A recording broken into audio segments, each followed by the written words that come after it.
Hi. Hey, Wayne. Sorry I'm late. I lost Zoom on one of my 5 devices. So,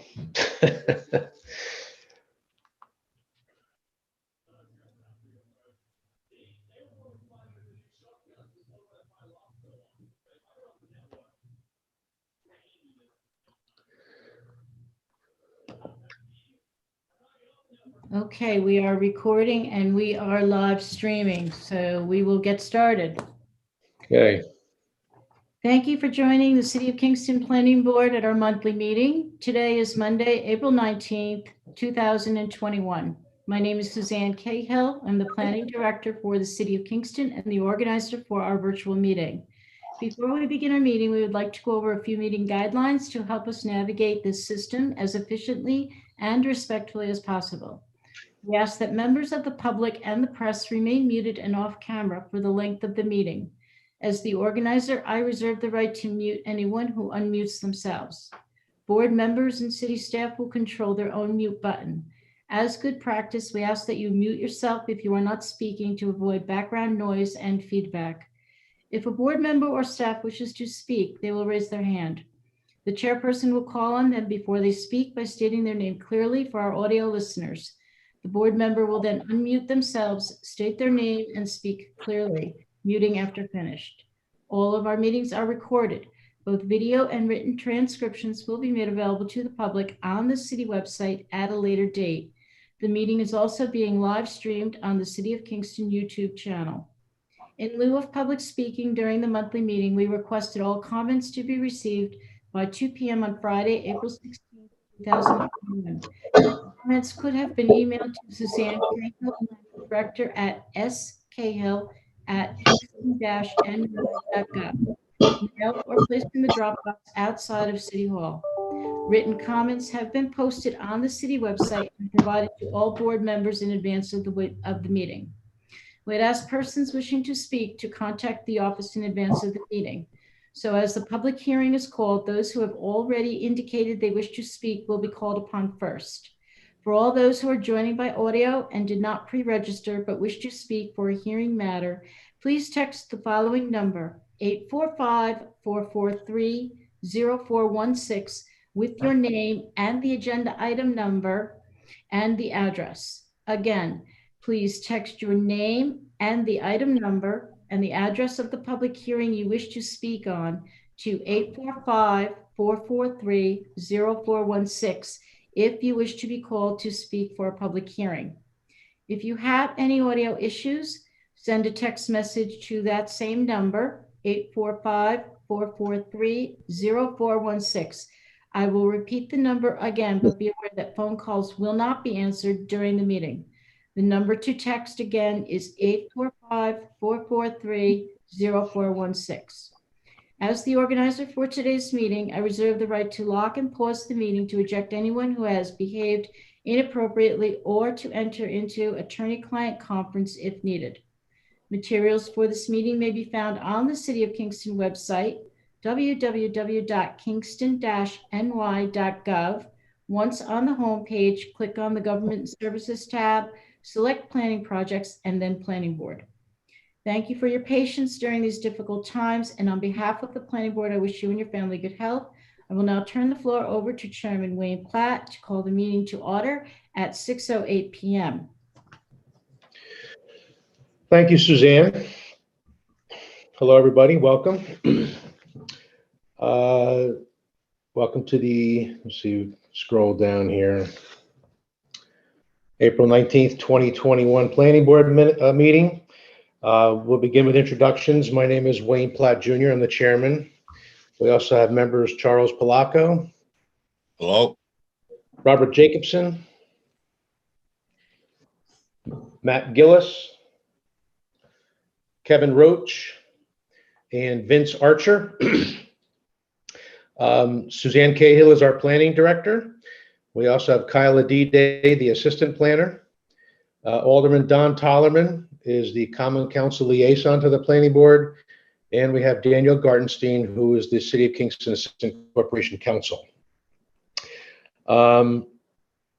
Item number 1 on our agenda is the adoption of the March 15th, 2021 and March 30th, 2021 planning board meeting transcripts and decisions. Everybody's had a copy of, been sent a copy of those.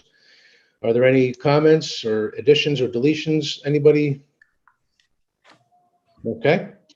At this time, I will make a motion that we adopt the March 15th and March 30th, 2021 planning board meeting transcripts and decisions. Do I have a second? You have a second? Second by Charles Palaco. All in favor? Wayne Platt is a yes. Charles Palaco, Is a yes. Robert Jacobson, Yes. Matt Gillis, Yes. Kevin Roach. Yes. Okay, that is adopted. For those who are listening in, I just want to let you know that the item on the agenda here, I believe it's item 15, is under old business, 200 North Street. That's the Brickyard property. That will not be on tonight's agenda. We have a special meeting planned for April 26th, next Monday night, 6 o'clock. So everybody who would like to tune into that one, you can do so at that time. So that will not be on the agenda tonight. Moving into public hearings.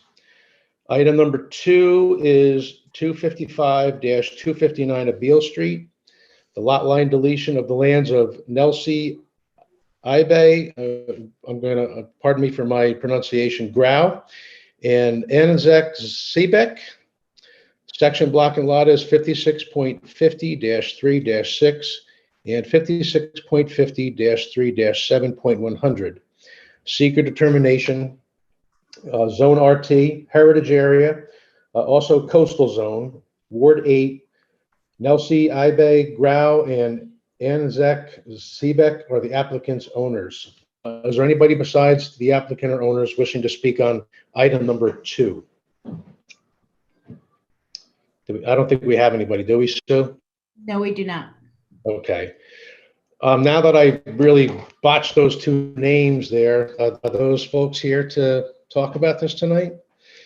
We are both here. Okay. How bad was I pronouncing those names? I really did a bad job. That's all right. Everybody does it to both of our names. Well, welcome. Welcome tonight. I'm Aneshka and this is Nelsie. Nelsie. Okay. Okay. Welcome. Kyla, are you gonna put up the land there so we can take a look? There we go. Okay, so folks, you want to just give us a little narrative on what you want to do? Yes, we have, I don't know if anybody knows our land, but it's basically a cliff at 259 of Beale Street. And I'm an avid gardener, and I've been trying to literally garden a cliff. And when the land came free, and after much begging, we were successful in convincing the city of Kingston to destroy the house that was on the land at 255 of Beale. I immediately tried to acquire it through complex story that you don't want to hear. I did acquire it 3-4 years ago, and I've been gardening it ever since and trying to tame it because it was quite a mess. Now I was going to put a little Brad's Barn gardening shed on it, and I was told by the people at the DPW that I could do no such thing until this property belonged to me as a contiguous one piece, 259 a Beale piece. So eliminating the lot line between 255 and 259. The little barn that I want to buy fits nowhere on my land, definitely cannot hang off the cliff. So I would like to propose that we eliminate the line and that I become a happy gardener with a little 50-foot wide garden that I would acquire. By the way, half of which is still a cliff, but it's at least a lot more level and more amenable to gardening. and plants. Okay. I was having some difficulty hearing you. Kyla, can you run the arrow over top of the line that's going to be deleted? I'm sorry, my speaker is called a smart speaker and it Okay. always No, that's fine. words. Okay. We're doing everything we can, the best we can during these difficult times. And I did hear a lot of your description, but I just wanted to make sure I'm understanding where the lot lines. Thank you, Kyla. Anybody have any questions from the board? And Sue, this meets all of our zoning. Yes, it's a lot line deletion, so it's expanding an existing parcel.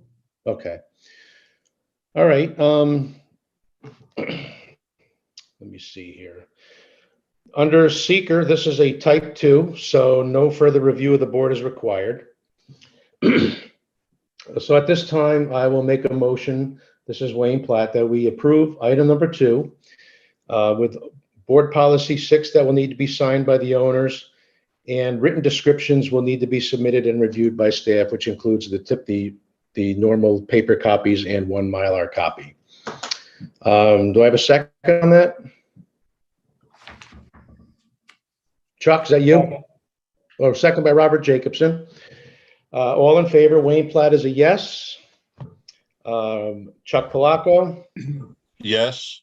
Robert Jacobson, Yes. Matt Gillis, Yes. Kevin Roach. Yes. Okay, that is approved. Ladies, thank you for joining us tonight. Thank you very much for listening to us and giving us Okay. information. Really All right, appreciate it. have a good evening. Good night. Okay, you too. Good Right. night.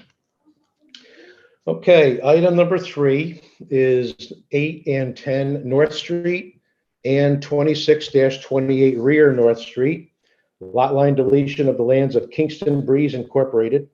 Section block and lot is 56.36-1-22, 23, and 37.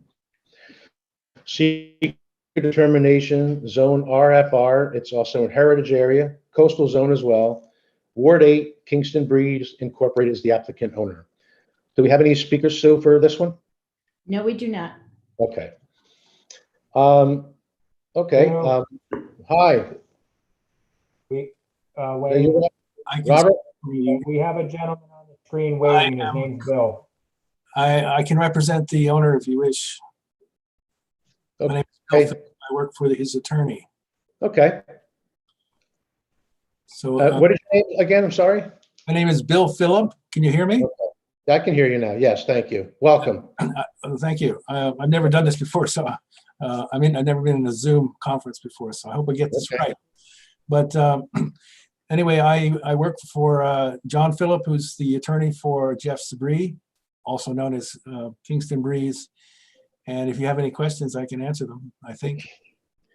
And Wayne, this is Kyla. I just want to let you know, I think Chris Sell is also on the phone.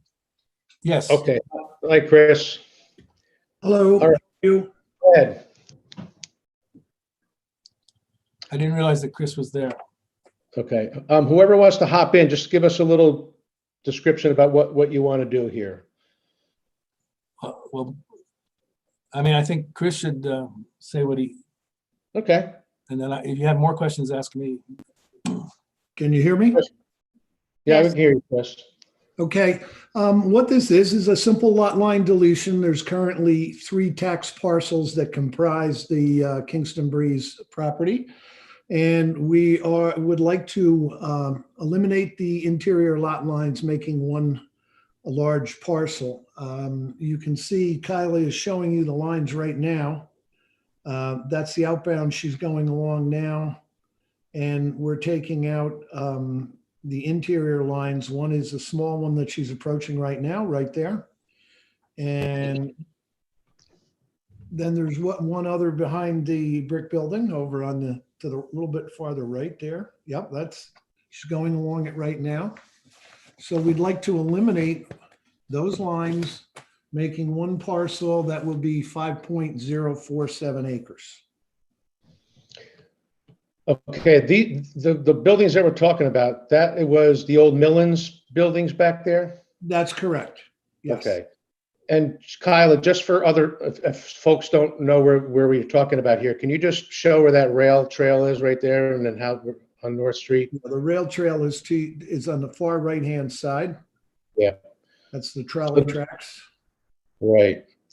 So this is about where the S turn is, where East Strand turns into North Street. So, okay. Yes. it All right. is. Yep. Okay. Pretty straightforward, Sue? Yes. Okay. Anybody on the board have any questions? Okay.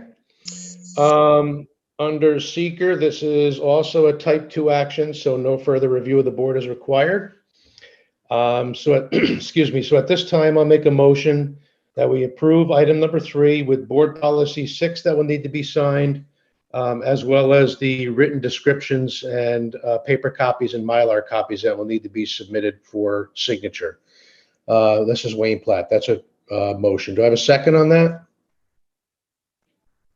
Second. Second by Matt Gillis. All in favor, Wayne Platt is a yes. Charles Palaco, Yes. Robert Jacobson, Yes. Matt Gillis, Yes. Kevin Roach. Yes. Okay, that is adopted. Chris and Bill, thank you for showing up tonight. Thank you. All right, folks, Thank you. Thank you. take care now.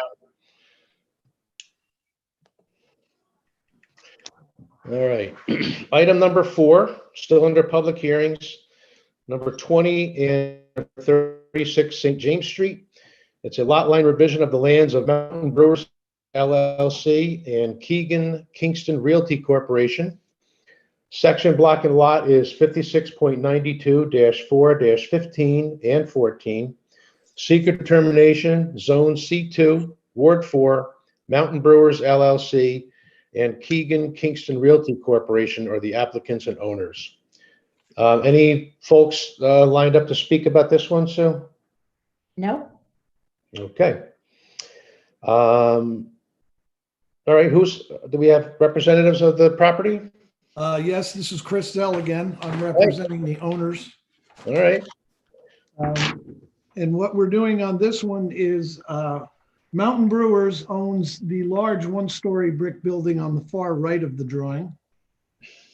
And the open area to the rear of the Keegan Kingston Realty Corporation, which is the 2-story brick building that Kyle is coming to right now. So what we'd like to do is eliminate the lot line between the Keegan Kingston Realty Corporation and the rear lot, making that one. And then eliminate, right, that small line that says 4235. That we'd like to eliminate that lot line and make the new lot line, which is over to the right there a little bit, run down along the building and out to St. James Street. So that's the original property line just projected all the way through to the rear. okay, So, it's a lot line revision. We're starting with 2, ending with 2. There's a 20-foot wide easement, which will allow access over the existing driving lane to the rear parcel. So used to be a 9-foot wide right-of-way along the edge of that, but we are now making it 20 feet wide so that we can access. Actually, I misspoke myself. That's 20 feet from, yeah, 20 feet wide easement. okay. Everything good? Allow- Go ahead, That will sorry. allow access to the rear. Okay. All right, good. Nothing jumping at staff level. This is good? Yep. Okay. Any questions from the board? This is Kevin. Yes, Kevin. Kevin Roach, if I can just ask, is this in conjunction with the item 11 on the agenda? Yes, it is, Kevin. Any reason to discuss them together or? Well, one is a subdivision or the lot line revision, and the other is the actual site development plan. I know that Paul Biker is here. The site plan does not require the public hearing, so that's why we had to separate them out. Okay, great. Thank you. All right, thank you, Kev. Anybody else? Okay. So this is also a type 2 action, and no further review of the board is required at this time. This is Wayne Platt. I will make a motion that we approve item number 4, again with board policy 6 that will need to be signed, as well as written descriptions and paper copies and Mylar copy to be submitted to staff. That's a motion. Do I have a second on that? Wayne, this Yeah. is you. You should also request a copy of the easement agreement once it is completed between the property owners to be submitted for the record. Yes, we'll Okay. take care of that. Got that, Chris? We're good? Yes, I do. We'll take care of that. All right. Thank you, Sue, for that. We'll include that in the motion as well. Do I have a second on that? Second, Kevin Roach. Second by Kevin Roach. All in favor? Wayne Platt is a yes. Charles Palaco, Yes. Robert Jacobson, Yes. Matt Gillis, Yes. Kevin Roach. Yes. Okay, that is adopted. Thank you, Chris.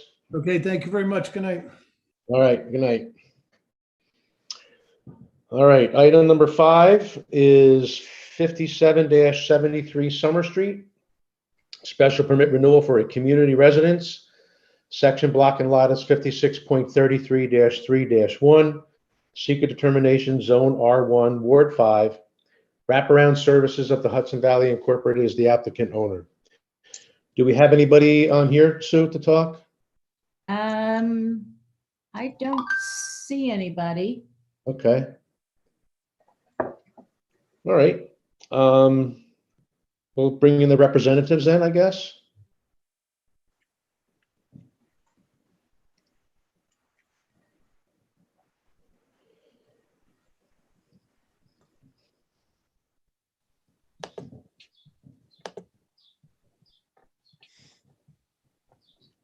I'm not sure who's here for that.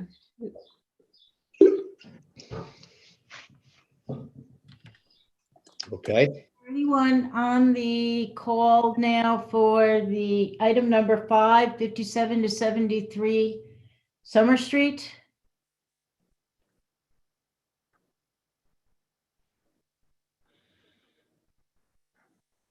No, not seeing anybody.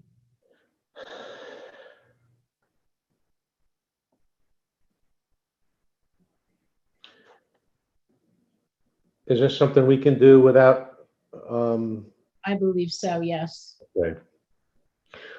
Is this required for an annual review on this? Is this what this is about too? Every 2 years. 2 years, Wayne. 2 years, okay. I'm just trying to scroll down through my, okay. Does everybody have any objections to moving forward tonight without the applicant here? I see that there's no issues with building safety. The police report only returned 2 incidents, one for a patrol request and the other for lockout.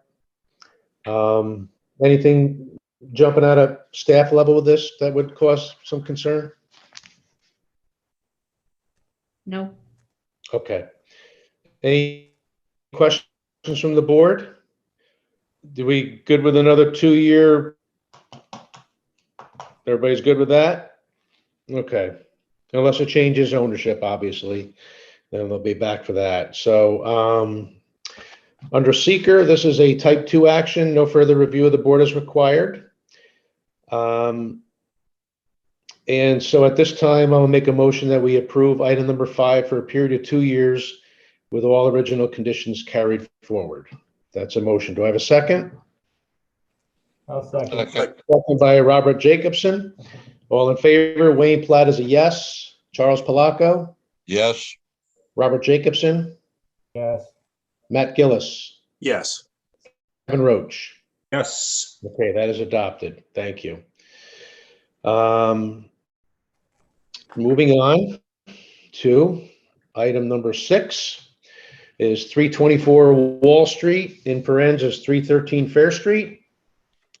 A special permit renewal to operate a drinking establishment. Section block and lot is 48.331-2-6. Seeker determination, zone C2, Stockade Historic District, and also Heritage Area. It's in Ward 2. Don Johnson is the applicant. 324 Wall Street, Kingston Incorporated is the owner. Anybody besides the applicant or owner wishing to speak on item number 6?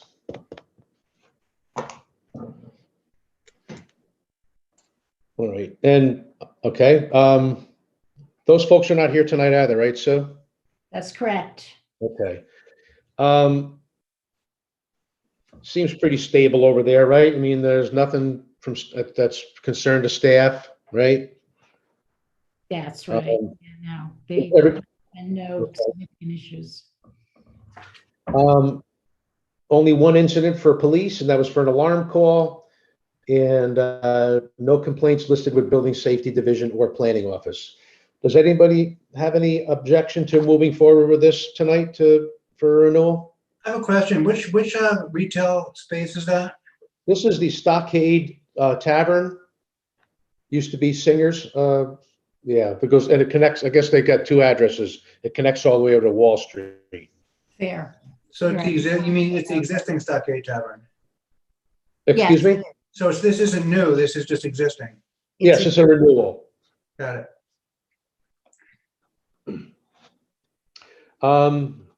Okay. What about a term, Sue? Staff is recommending that we increase it to 5 years. It was issued for 3 years. Okay. Any objections to that, folks? No. Okay. All right. All right. So under seeker, it's a type 2 action. Again, no further review of the board is required at this time. Wayne Platt here, I will make a motion to approve item number 6 for a period of 5 years.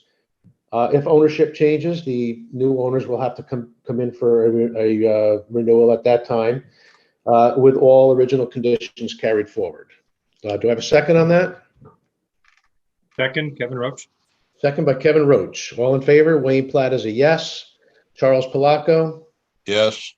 Robert Jacobson, Yes. Matt Gillis, Yes. Kevin Roach. Yes. All right, that is approved. Thank you. All right, moving on to item number 7.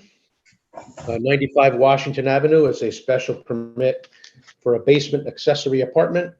Section block and lot is 56.107-5-10. Seeker determination, zone R1, Ward 3. Rudy Morales is the applicant owner. Do we have anybody besides the applicant owner to speak about tonight? That would be me, Matt Mason. Okay, good. How you doing, Matt? Good, how are you doing? I'm Rudy's architect. Okay. All right, so we have nobody else in the public, right, Sue? We're good? No, Okay, nobody else. all right. Okay, go ahead, Mr. Mason.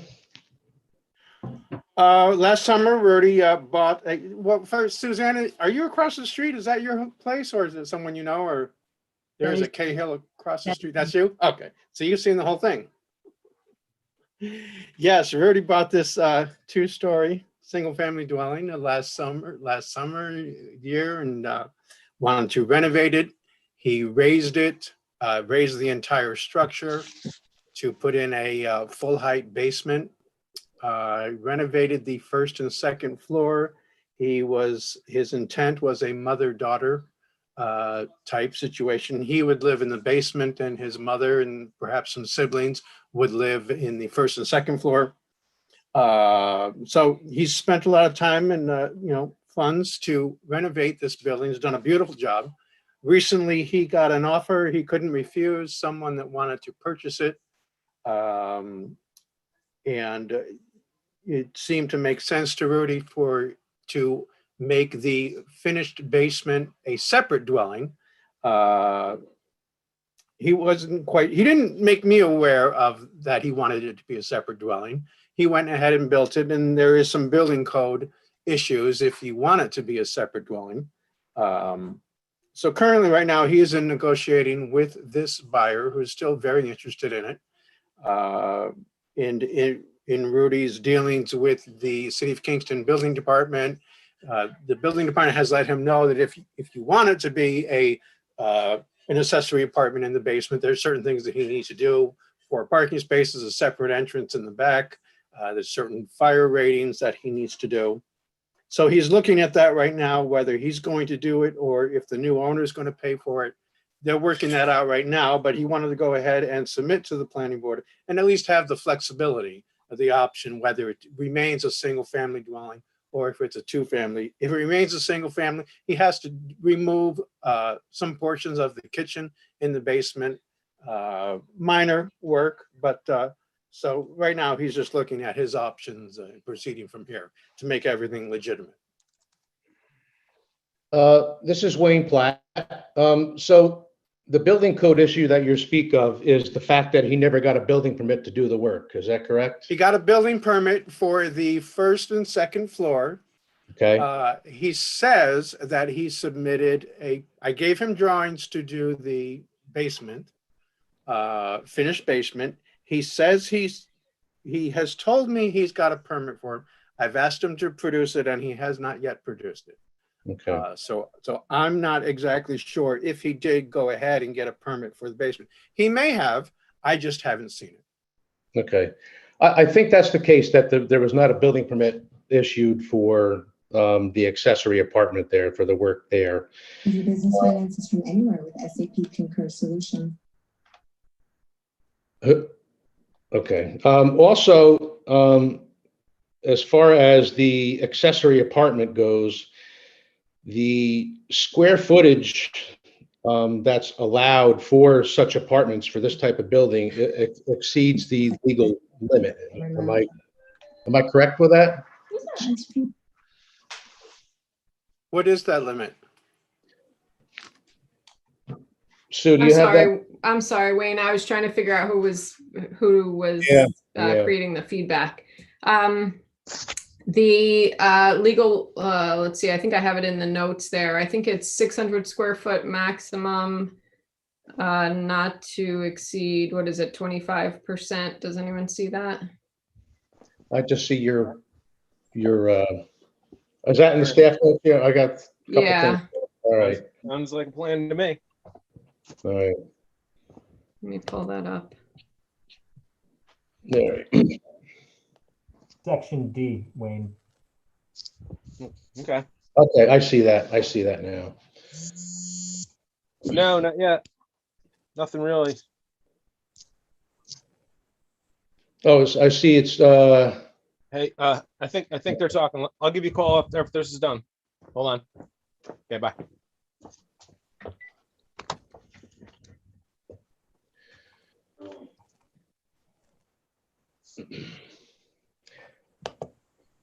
Sorry, I don't have my notes in front of me. The other issue that we have discussed with the applicant is the owner occupancy issue. Because the property is for sale, the person that's applying is not going to be the owner of the property. So at this point, it's not possible to say that whether it would be owner occupied. It's a possibility that in the future, when the person purchases the house, if they'd like to pursue an accessory apartment, they could always apply and come back if they plan on living there. yeah.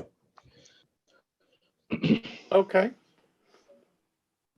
So I'm just trying to understand that, there's various scenarios. If, say, the sale falls through, Rudy does live there, he would still be able to apply for a 2-family dwelling, correct? Well, I guess what he's asking for right now is a special permit from the planning board to allow an accessory dwelling, which that is a planning board review. And with accessory apartments, there's a number of requirements, including owner occupancy. If he wishes to pursue a 2-family dwelling, I believe he's in an R1 single-family zone. So he would need to apply to the Zoning Board of Appeals for a use variance for a two-family. So if he ends up living there and he wants to pursue the accessory dwelling unit, the planning board could issue a special permit, but he technically is over that square footage requirement that's in the zoning right now. So he might need a variance either way. So are you saying, okay, so say he sells it as is, he removes a portion of the kitchen, sells it as a single family dwelling. And then the new owner, so the new owner could then be in position to apply for a two-family dwelling through a variance, or just, would that be the process? They could apply, I mean, they could discuss these options with an attorney, but they could potentially apply for a use variance for a two-family, or they could apply back to the planning board for a special permit for an accessory unit. We could talk to that, you know, whoever the new owner is, if they want to talk to the zoning enforcement officer about, you know, different options, or the planning office about different options. We could do that. At this point, the current proposal doesn't meet the zoning requirements for an accessory apartment. Because of the square footage amount, or the percentage based relative to the primary? Both the size and the owner occupancy requirement. Okay, all right, understood. Things that we identified, you know, I don't know if the zoning enforcement officer has looked at additional, you know, any other issues that could potentially need a variance, but those are two issues that fall under the special permit category that he currently is not meeting. Okay, understood. All right, well, thank you for your help. This is Wayne Platt. So I think that, you know, based on the fact that the square footage here and the fact that it's not owner occupied for this accessory apartment, I'm kind of leaning towards denying the application. But there's no question that Mr. Morales has done a wonderful job bringing this property back to a vibrant condition. But I think that, you know, for what he wants to do with it, to make an accessory apartment, I'm inclined to deny the application at this time. Anybody else have any feelings on that? Matt speaking here. I'm in line with you there, Wayne. Once it's owner occupied, that's when I think this should come back to the board. Yeah, yeah. I agree. I mean, at this point, it doesn't need the zoning code, so they don't need variance. It's really out of our hands. Robert, can you say that again? I'm sorry. I would agree. I mean, at this point, it doesn't meet the zoning code, so therefore they're going to need to get some type of a variance. The board can't act. Okay. All right. Anybody else have any issues or questions from the board? All right. So this is Wayne Platt. At this time, I'm going to make a motion that we deny the special permit request for item number 7. Do I have a second on that? Second. Second by Charles Palaco. All in favor is Wayne Platt is a yes. Charles Palaco. Yes. Robert Jacobson. Yes. Matt Gillis. Yes. Kevin Roach. Yes. Okay, thank you. Mr. Mason, thank you for coming tonight. Okay, All right, and maybe we'll be seeing you again, all right? yes, Okay. okay, thank you. All right, have a good night, sir. You too. All right. Okay, moving on to item number 8, 264 Lucas Avenue. A site plan to construct a multifamily apartment complex consisting of 4 buildings with 47 units and related site improvements. Section block and lot is 56.88-4-7. Secret determination, zone R4, Ward 1, SSLI Holdings LLC as the applicant owner. So I know we have a number of folks who speak on this, right? Yes, we do.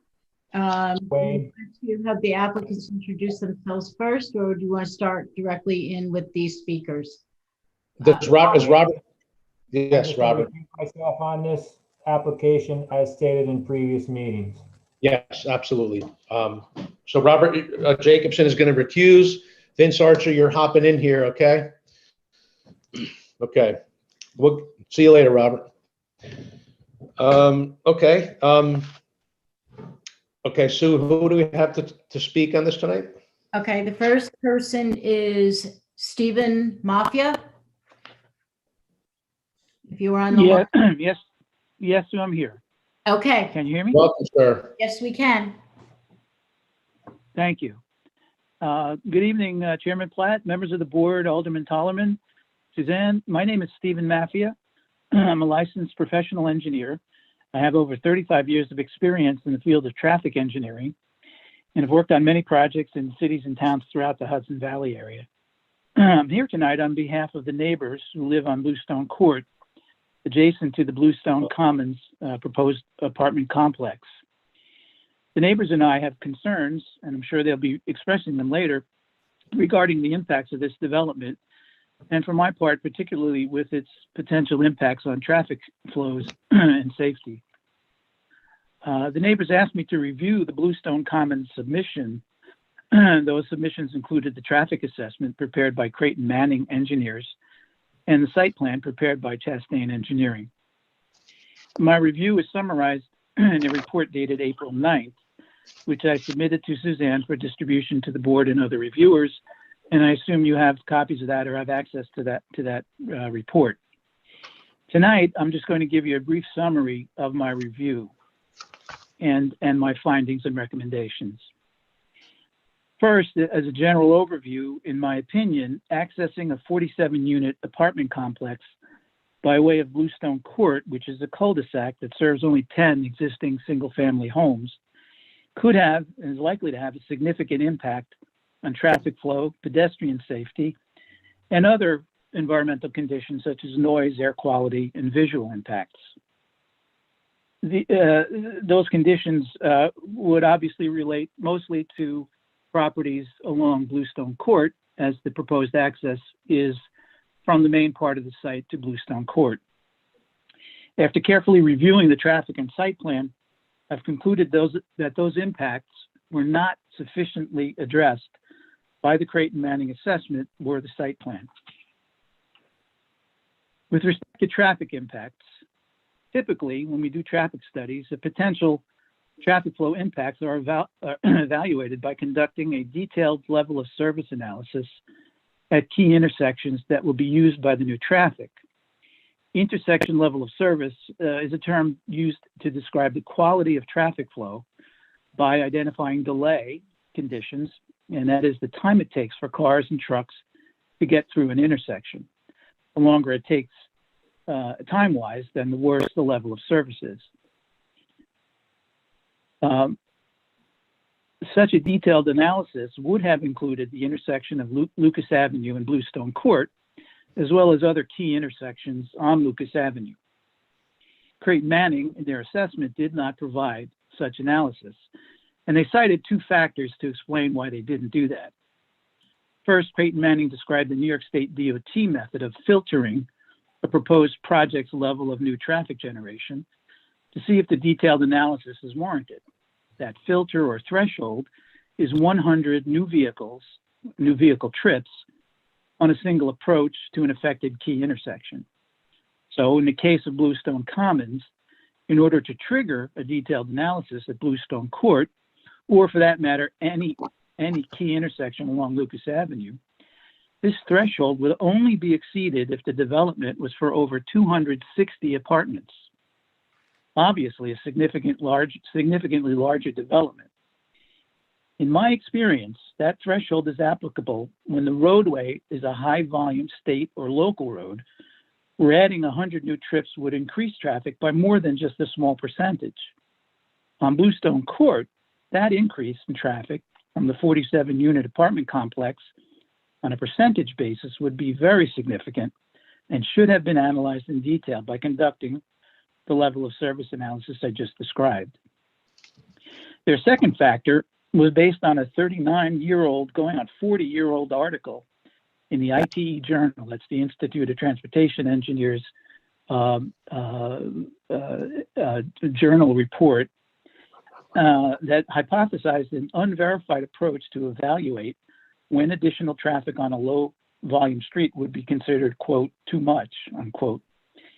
To my knowledge, that approach, which is an environmental quality assessment, was never verified by anyone or further developed to the level of accepted practice or recommended guidelines in the field of traffic engineering. So in my opinion, this filter in this case does not apply. Therefore, I concluded and recommend that a detailed level of service analysis should be required at key intersections along Lucas Avenue, especially at the Bluestone Court intersection. Second item of concern regards safety impacts. I find that there are some considerations that must be made by the applicant and the city regarding potential impacts on safety. To do this, there must be an evaluation of the area's crash history, complete with the number of accidents, the types and severity of accidents, and the potential for traffic from this development to worsen that accident history. Without that, the city cannot provide a comprehensive basis for an approval. The analysis of crash data is an important factor to weigh in the decision to allow or deny traffic from a new development that has the potential to negatively impact the safety of all road users. That includes drivers, cars and trucks, bicyclists, and pedestrians. Now, we can't predict the occurrence of accidents. No one can do that. But we can make some judgments as to the likelihood of an increased danger if the history or the crash history here shows that a danger already exists and additional traffic in cars, trucks, buses, bikes, pedestrians, the whole thing can worsen the danger. So in that regard, we also looked at pedestrians and any accommodations for pedestrians that is being proposed by the applicant. Site plan indicates a pedestrian path to Lucas Avenue along the easement or extension of Lot 2 out to Lucas Avenue. However, at the end of that roadway pathway, there's no pedestrian amenity or safety accommodations included in the site plan.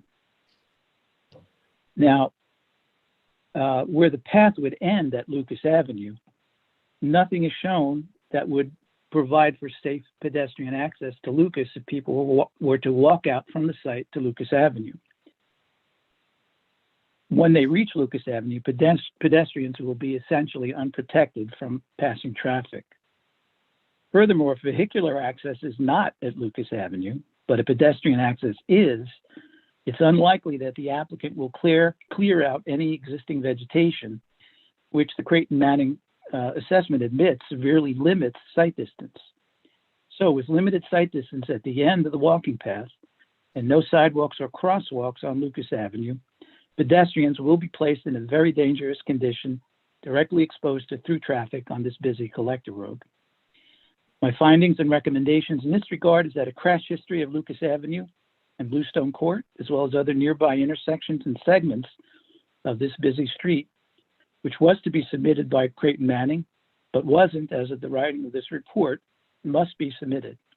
And we now reserve the right to review and comment on this material once it is submitted. Having addressed traffic flow and safety, I also reviewed the access plan, which is provided in the Chastain Engineering plans.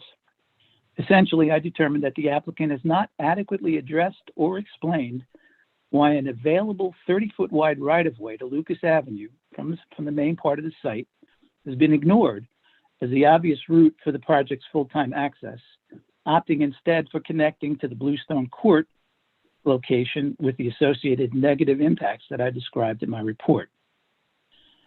This finding is based on my review of the city's records of the zoning change dating back to 1991 for the Bluestone Commons property. In doing that, I found the following. The main lot, which is known as alternatively as Lot 2 or Parcel B, was subdivided and has a 16-foot wide right-of-way, or not actually right-of-way, it's an extension of the lot to Lucas Avenue. The smaller lot, Lot 1 or Parcel A, has a 14-foot wide easement, which is parallel to and adjacent to the 16-foot extension. Together, they provide a 30-foot wide right-of-way that could easily accommodate a two-way access road and possibly even a sidewalk. Now, an access to Lucas Avenue was evaluated by Creighton Manning with regard to site distance. Site distance is the availability to provide adequate, clear sight lines for traffic exiting and entering the access from Lucas Avenue. Creighton Manning indicated in their study that they believe safe sight distance could be provided by clearing some roadside vegetation along Lucas Avenue. However, they stopped short of confirming that they can be done. This confirmation can be provided, I believe, by simply extending the survey of existing conditions to include the sightline areas on Lucas Avenue to the east and west of the easement. So my findings and recommendations in this regard is that the applicant should be required to confirm the available sightlines on Lucas Avenue at their easement and to explain why an access to Lucas Avenue would not be acceptable. Also, they mentioned in their assessment that adding another access to Lucas Avenue would not be a desirable situation. In that regard, I point out that Lucas Avenue is a collector road, and its function is to accommodate both local residential side streets and direct property driveway access. To the east, Lucas Avenue connects with Washington Avenue, and that is the area's main arterial with access to other neighborhoods in Kingston. I'm sure you all know that.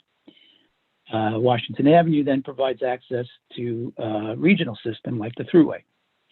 As a collector road, Lucas Avenue is designed and expected to accommodate numerous cross streets and driveways. Also, the density of side streets existing and driveways along Lucas Avenue is essentially the same today as it was in 1991. That's when the zoning board approved the rezoning of the subject property. The only addition in the area since then was Bluestone Court about 15 years ago. And that intersection was located opposite an existing intersection, Boulder Avenue. The ZBA, I believe representing the interests of the city of Kingston, the best interests of the city, expressed no concerns at the time with the placement of another side street to Lucas Avenue or driveway at the property's Lot 1 or Parcel A location. In fact, I believe they expected it to be there, noting in the record of the rezoning process, their continued recommendation to maintain a 30 to 50 foot wide right-of-way from Lucas Avenue. And as I pointed out, a 30-foot wide right-of-way does already exist. So again, my findings in general and recommendations are that the applicant of Bluestone Commons should be required to address in detail the likely negative impacts of the proposed development, tell us why the 30-foot access to Lucas Avenue is not pursued, and an access to Bluestone Court be designed as an emergency access. And they should be required to address all of the items identified in this report and by other commenters in the city to the satisfaction of the planning board before any approvals are granted. So at this point, I thank you for your time and consideration. I'd be happy to answer any questions you may have. And that's my presentation for now. I'll turn it back over to you. Thank you. Thank you, sir.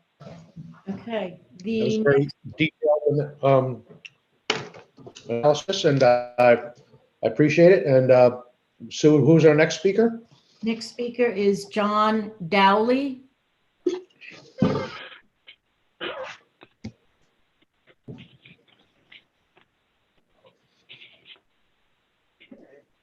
Good evening. You all hear me?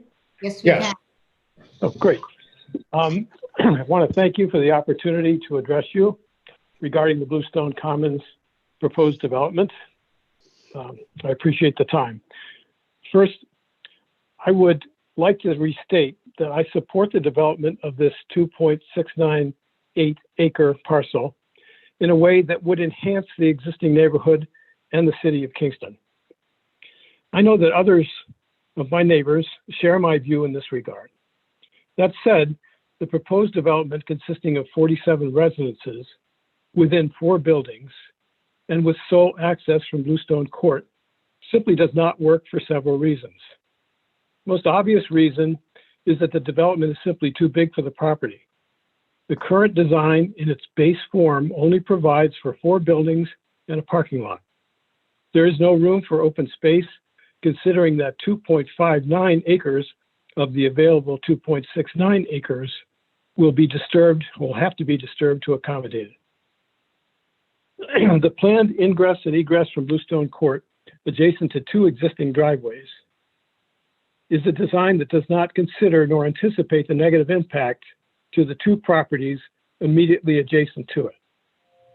In an attempt by us to get clarification on how the decision was made to set the access egress from Bluestone Court, we asked the questions of the developers. In a February 2nd email from them, they said, and I quote, "The city will have to provide their reasoning on the entrance off of Bluestone." This was reiterated by them in last month's meeting. "I think neighbors should submit that request to the planning department," end quote. Their response was we would have to get the answer to that question from the city.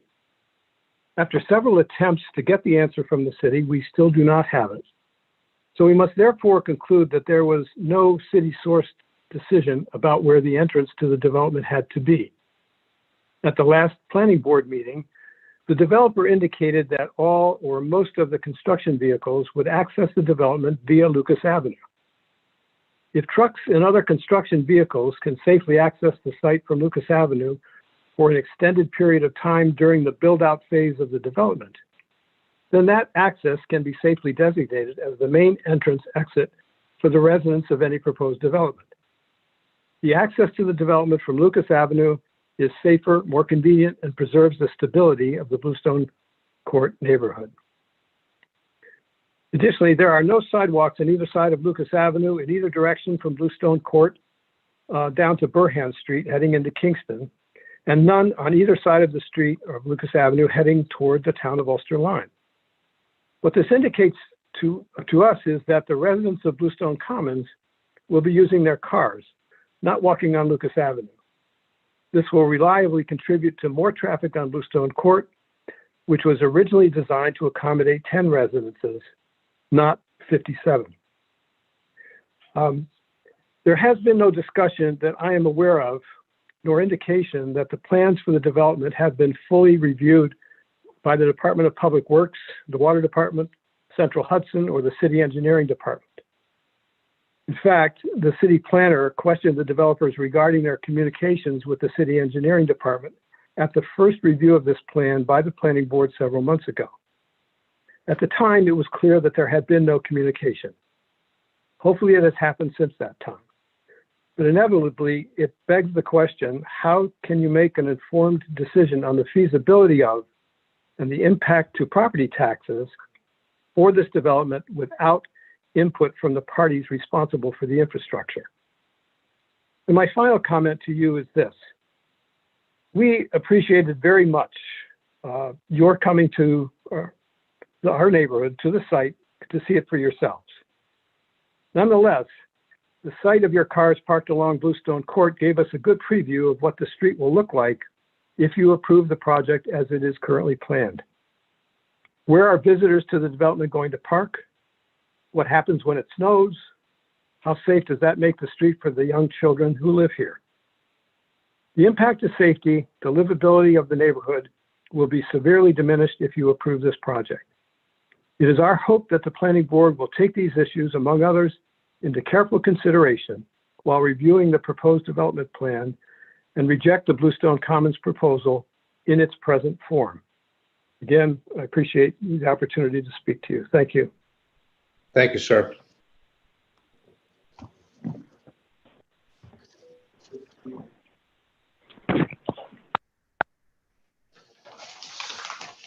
Wayne, before we move on to the other speakers, just a note, point of reference that We have been referring the documents to the Public Works Department, Engineering Department, Water Department, and others for their comments, along with the Building Safety Division. And we are waiting to hear back from them. I do know that there have been communications back and forth. Some comments from the Engineering Department were just responded to late this afternoon. So there is back and forth communication, and we can follow up with the other departments at staff level on that. Okay. Also, Sue, we are awaiting a response from the zoning enforcement officer for a few issues as well. Yes, that is correct.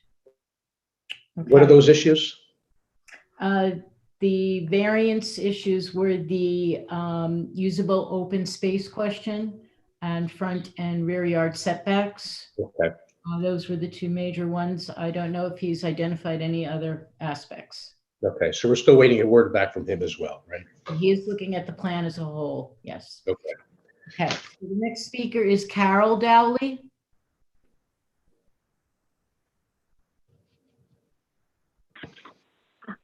Hi, can you hear me? Yes, we Yes. can. Okay. Thank you for giving me the opportunity to speak about the proposed project at 264 Lucas Avenue. My name is Carol Dowley. My husband and I have lived at 262 Lucas Avenue, corner of Bluestone Court, for almost 25 years. Before Bluestone Court and the homes that are now a part of our neighborhood were built, we enjoyed a lovely natural forested area behind our home. Once Bluestone Court was established in 2004, we started welcoming neighbors and enjoyed the experience of watching young families flourish and grow. Ours is a diverse neighborhood comprised of all ages, backgrounds, and ethnicities. The development, Bluestone Commons, being currently proposed for a 2.69 acre piece of land adjacent to Bluestone Court, will definitely change the neighborhood in a negative way. As currently planned, the project offers little open space, a high-density complex, and an unsafe environment due to the considerable increase in traffic entering and leaving the development onto Bluestone Court and subsequently to Lucas Avenue. And on the subject of traffic, one of the main concerns I share with our neighbors is the inappropriate choice of access from Bluestone Court. Mr. Interanti at the March 16th Planning Board meeting indicated that construction traffic would all or mostly use Lucas Avenue as the access to the development. Why then can't this entrance on Lucas be used by residents of the complex? It would offer a safer and more convenient option for Bluestone residents. I started speaking about the consequential change we witnessed here in 2004, and would like to add that we will welcome that same or similar experience, but not as it is currently planned by SSLI Holdings. We understood and welcomed the need for growth and change at that time, and we understand it today.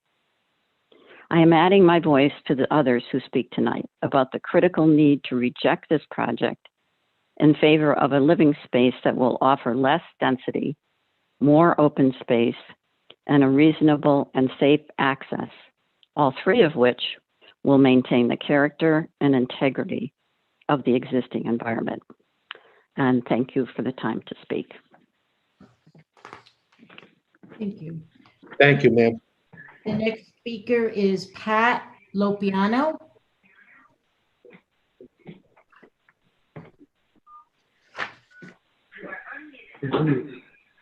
Hello, I'm Patrick Lopiano, and I'm pleased to express myself on this issue. I've lived on Lucas Avenue since 1982. I live downslope from this development, and I've found that living downslope from any development is my basement gets flooded more often, and also my basement gets flooded more often, and my property ends up turning into a swamp. There's a lot of runoff. Years ago, The optometrist upslope from me, he wanted to put an office in his house. I didn't own the property, so I couldn't protest. And I didn't realize that the property would include a huge parking lot. And if that water doesn't go into the ground, it goes over my property. So also what I have is, years ago, my water supply pipe busted under the road.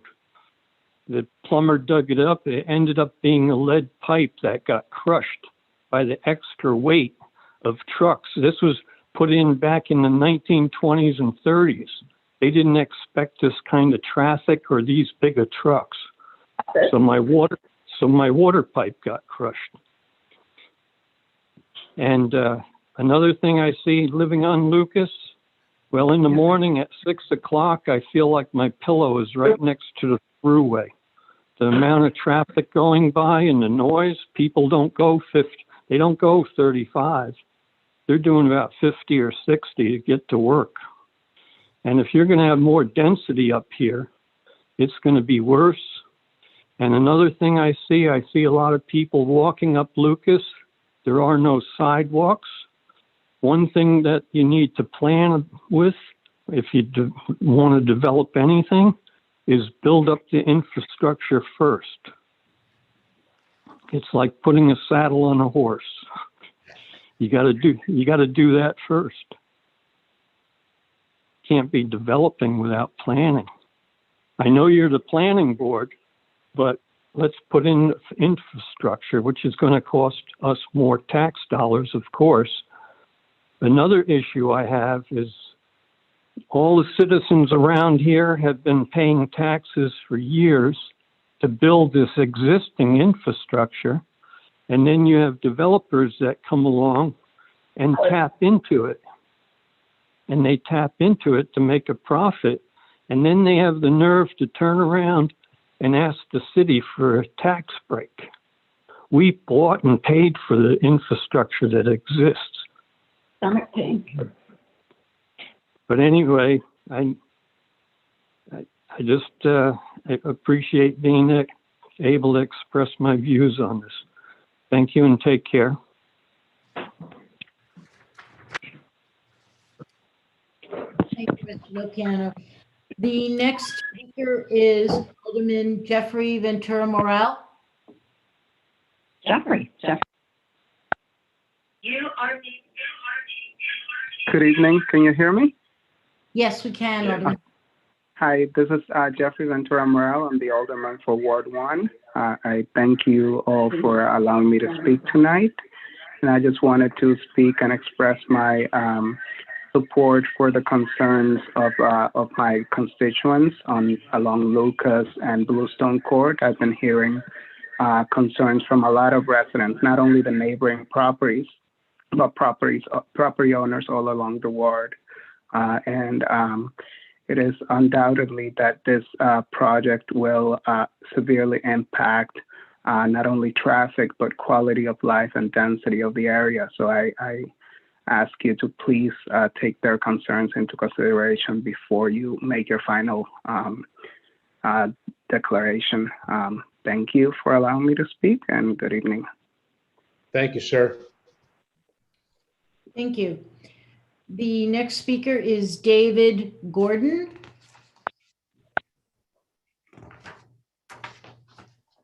Hi, can everybody hear me? Yes. Yes, sir. Great. Hi, my name is David Gordon. I'm an attorney and I'm representing the neighbors of the proposed project as well. I'll be very, very brief. The neighbors asked me to look primarily into the zoning issues, and it appears from, I believe, the statements of Ms. Cahill before that these have already been referred to the building inspector. I also submitted a letter to the building inspector, very similar to the letter that I submitted to you as a comment on this project, I believe on Thursday evening. Very simply, and I believe Ms. Cahill identified these as well, the two primary zoning violations that are actually fairly clear are the lack of open space and the failure to meet the setbacks. The open space is is very, very clear. There's a requirement of between 18 and 19,000 square feet of open space. They don't have really any designated, and they seem to be presuming that every square inch that's not otherwise paved is open space, and it just doesn't work. There's clearly not enough. At most, they have a couple of thousand square feet in the southwest corner, which was set aside apparently for a picnic area. Setting aside questions about that, there's just not enough anywhere else. I'd also point out that they kind of tried to shift the definition in their submittal to you. On the front page, they paraphrased the definition for open space in the city code. It's really a requirement for usable open space, which requires a minimum dimension of 40 feet. And I think that would make the violations obvious. Hopefully the building inspector will give an opinion supporting that. Secondly, the question of setbacks. The applicant has tried to circumvent this by essentially turning the project on its side. It is very clear that the front yard of this project is on Bluestone Court. That's where the access is. It's where the building is going to face. They are essentially pretending that the front yard is somehow, it's not on Lucas Avenue. They're pretending that it is oriented toward Lucas Avenue. I don't think that would meet anybody's understanding of what a front yard is. And again, we're hoping that the building inspector will make that determination. That's it. I would just urge the board to await the building inspector's determination. It would be somewhat fruitless to move forward with a site plan review, a seeker review, et cetera, without even determining whether the zoning is compliant. And at least with respect to open space, the non-compliance is very, very large. They don't come close to meeting it. It's probably a fraction. And so we would just urge the board to wait for the determination coming out of the building department. Thank you. Thank you, sir. Thank you. The next speaker is Michael Flynn.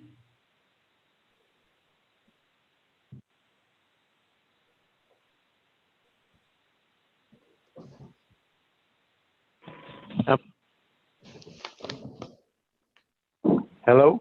Yes. Hi there. Hello there. My name is Michael Flynn and I live at 34 Bluestone. And I want to reiterate the statements made by Mr. Gordon in that this process seems backwards. Until we have a zoning determination as to what the setbacks are, we shouldn't be approving the building or the open space. If the space is not adequate under the zoning rules, you're going to have to send them back and you're going to approve something you don't have to approve. The same thing is true with respect to the open space. The setback requirements. They have looked at the Lucas Avenue entrance and said that's the front yard. It is 200 feet from the front street is the edge of this lot. No way is this the front yard on Lucas. But if you put the front yard setback on Bluestone, they only have 27 feet shown on the drawings when it's supposed to be 30. And then the back entrance or the backyard setback is supposed to be 30 feet to the rear of the parcel, which would be to the east. And they only have 27. If you take 6 feet of developable space off the front and back of these buildings, you have a completely different project. And how you could pass on a project that you don't know if it fits into the development is strange. The other similar issue has to do with the open space. The usable open space is supposed to be 40-foot minimum dimension.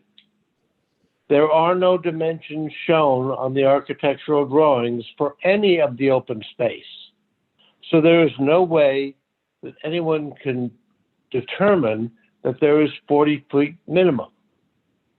And although I have written, or David Gordon has written about these issues, we have heard no response as to why this development meets either of those requirements.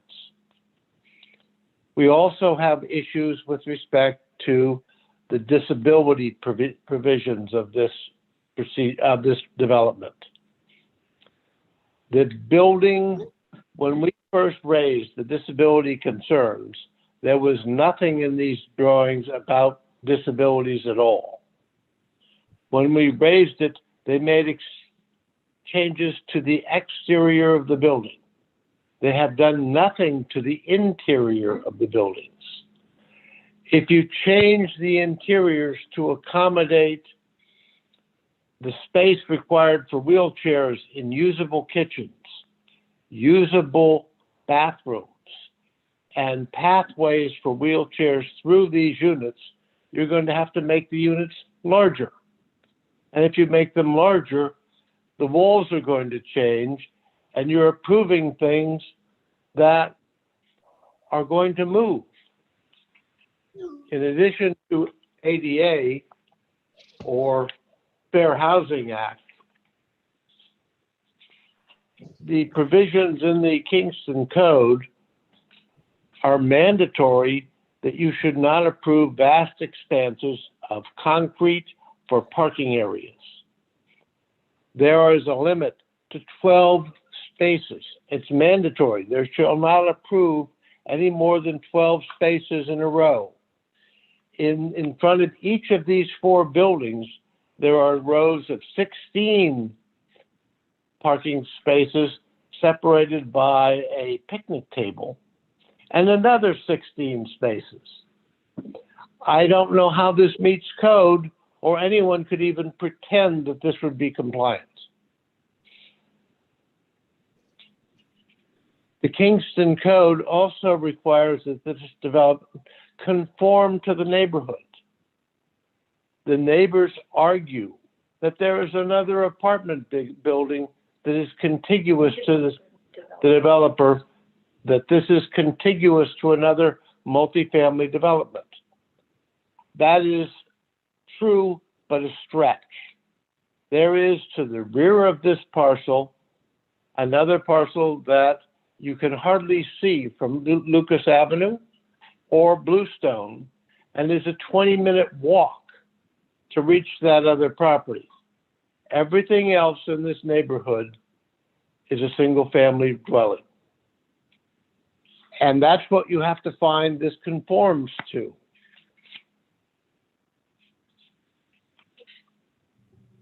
Tree conservation is mandatory in Kingston. It is required that trees be maintained to the maximum extent possible. I cannot find what trees are retained. The developers has said in a letter dated after all of our comments that they're shown on his plans. I looked back on the plans this afternoon.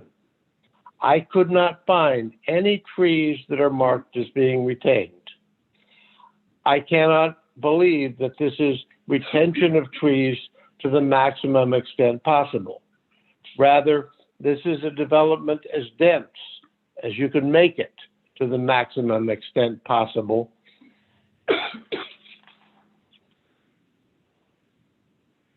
As Mr. Mafia has said, this traffic system, the traffic study they have submitted, is rather superficial and does not really delve into safety concerns. Crash studies are what tell you whether or not it's safe. If there are a series of crashes along Lucas Avenue and they are creating personal injury, property damage, or other issues, we should know about those and design our projects and plan our projects so as to minimize those risks to the citizens of the city. And lastly, I have written to you now twice on the issue of the long-eared bat. And the environmental laws of the United States are in flux.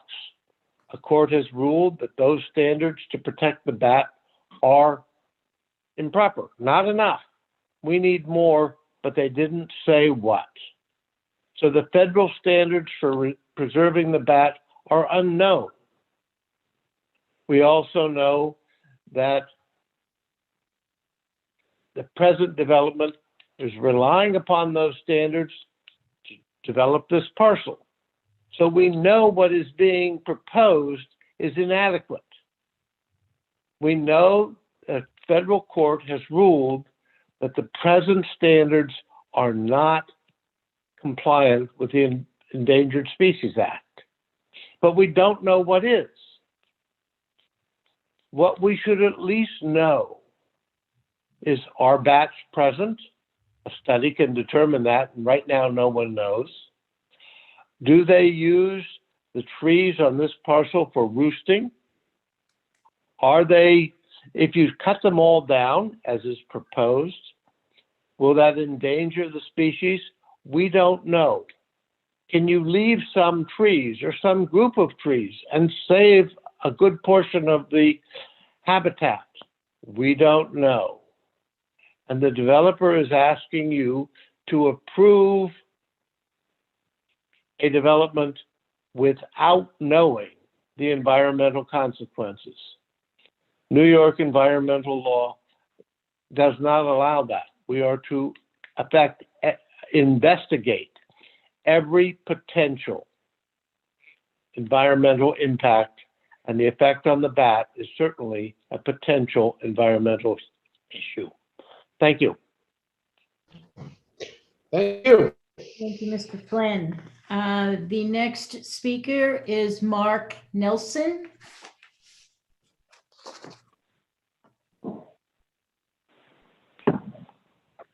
Hello. Hi there. Nelson. Hi, thank you, everyone.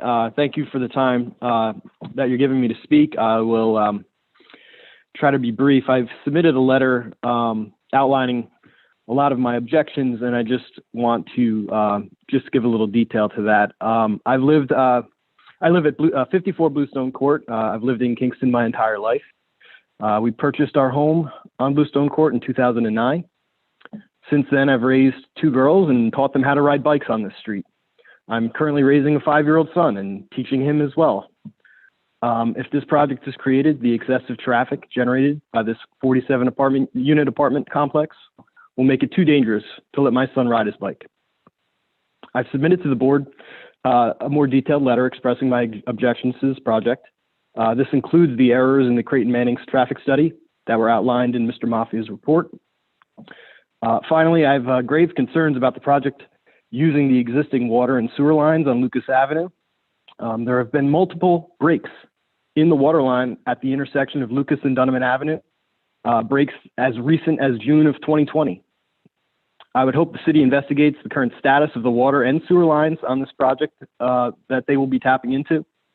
I'm asking the board to require a revision of this project that will scale the size back considerably and put the entrance to this project on Lucas Avenue. Thank you. Thank you, sir. Thank you, Mr. Nelson. Gail Flynn. Do I do *6? We have you. We can hear you. Can you hear me? Okay. I just have 2 really short comments. One has to do with I was looking at the site plan and looking at the very detailed description of the different trees and the diameter of the trees, which was great. However, the one thing that I had a question about is that all of the maple trees were simply listed as maple. And the one thing I wanted to bring to the board's attention is that there's a huge difference. There's indigenous maple, which is even our state tree, which is the sugar maple.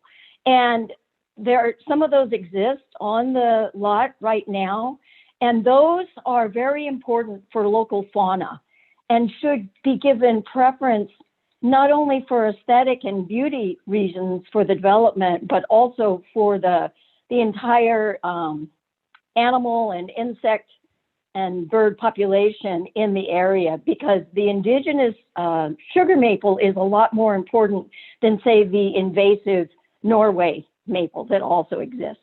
So I would request that the developer delineate what kind of maple trees are on it and try to make an effort to save the state tree, I guess. And then another one is just a small story from this neighborhood, talking about the infrastructure, talking about water runoff. My little next door neighbor, Owen, who's 8, has actually, with his own labor, built a little tiny pond and very proudly told me that whenever the heavy rains come and it floods from the storm drain that is on there's a city storm drain that's on our property and our next door neighbor's property, that all the runoff comes down from that storm drain and fills up his little pond that he built. So all of which is just simply to say we really need to be careful about runoff from the existing extent of parking and pavement. So I do want to thank the board very much for the detailed attention you've been giving to this whole project and the concerns. So thanks a lot. Thank you, Ms. Flynn. Thank you. That is all of the speakers for this evening that have pre-registered, and I have not received any other text messages, so I believe we are done with this portion. Okay.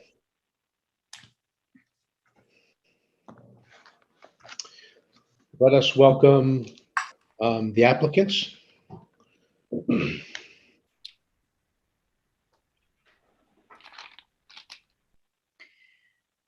Okay, I believe that we have, as far as the applicants, Luke Interante, I believe is on. Ciro Interante is on. Stefan Sanzi. I've seen Matt Rudikoff, Eric Houston, and Ken Worsted.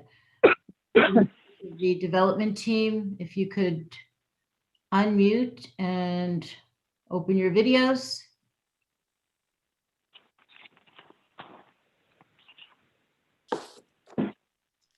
Hi, everyone. Thanks for having us. Hi there. Luke, you just want to introduce yourself, please? Sure. Luke Interante, part of SSLI, developer and owner of the parcel. And we have various members of our team on with us tonight. Ciro Interante, architect for the project.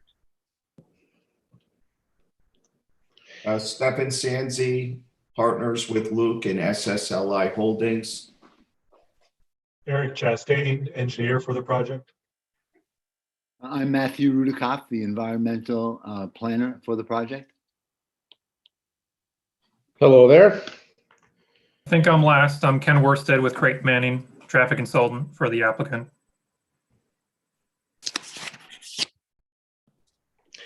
Welcome, everybody.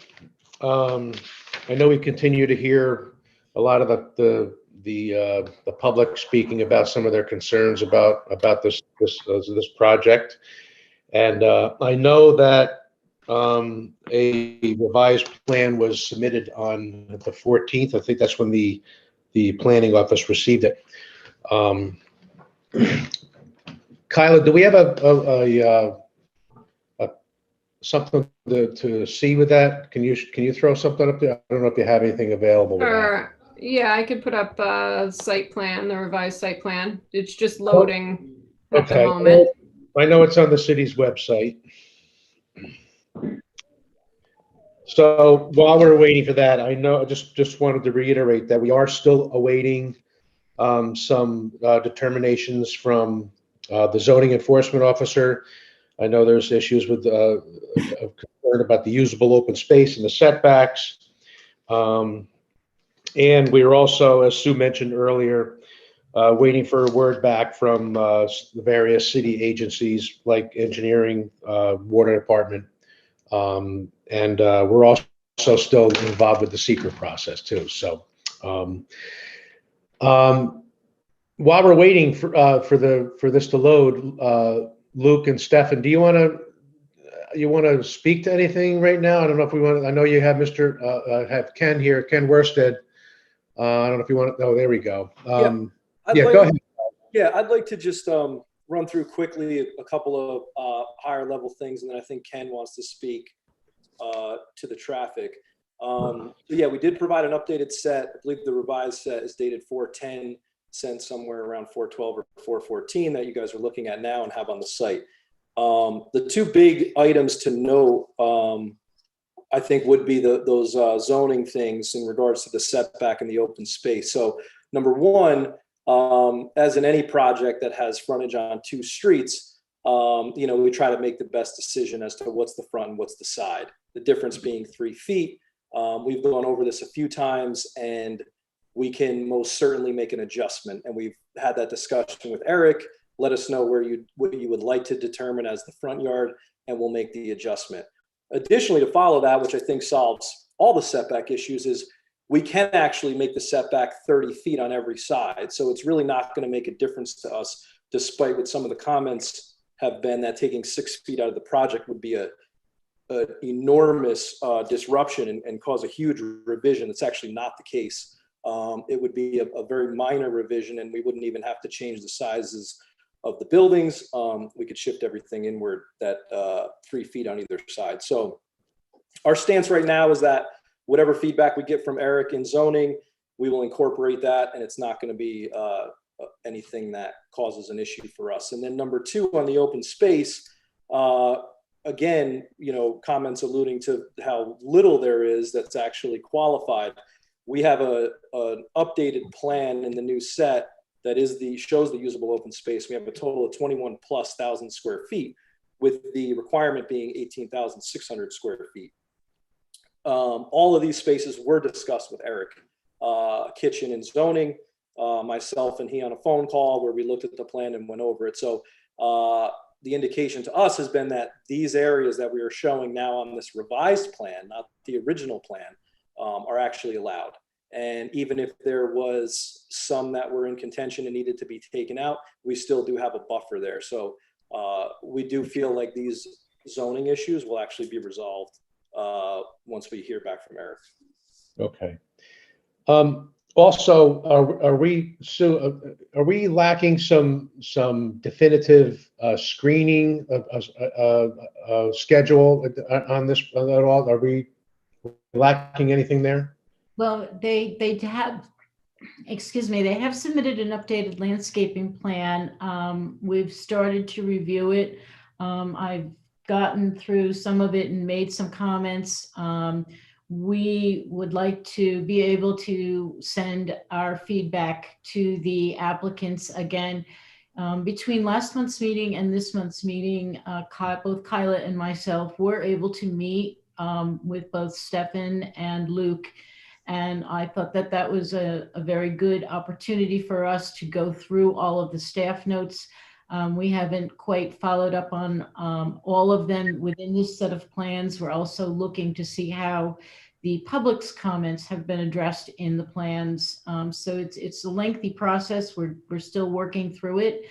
But there are comments where we are asking, I do have some questions on the landscape plan.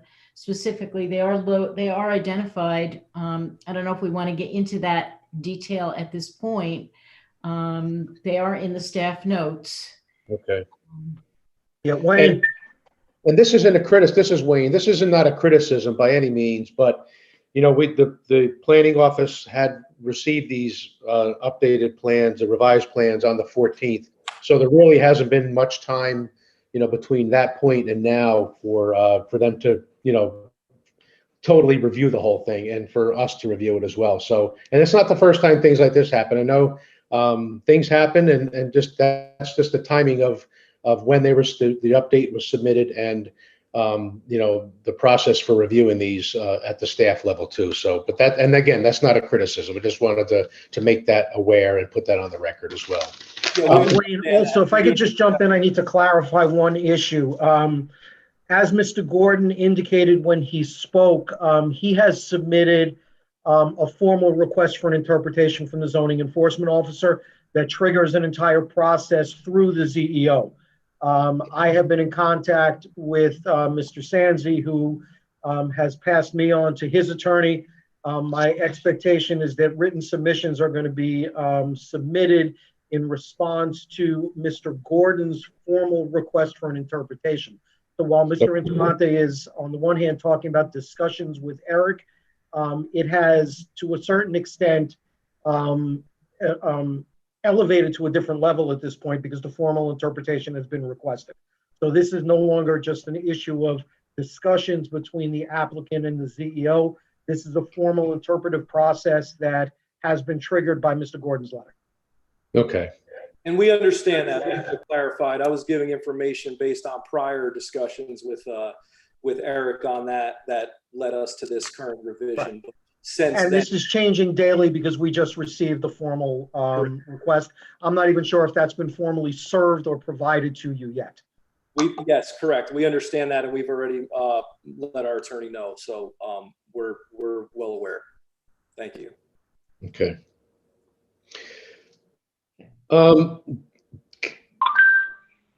Luke, did you say that Mr. Worsted would like to speak to the Ken, traffic? do you want to speak to some traffic items? Welcome.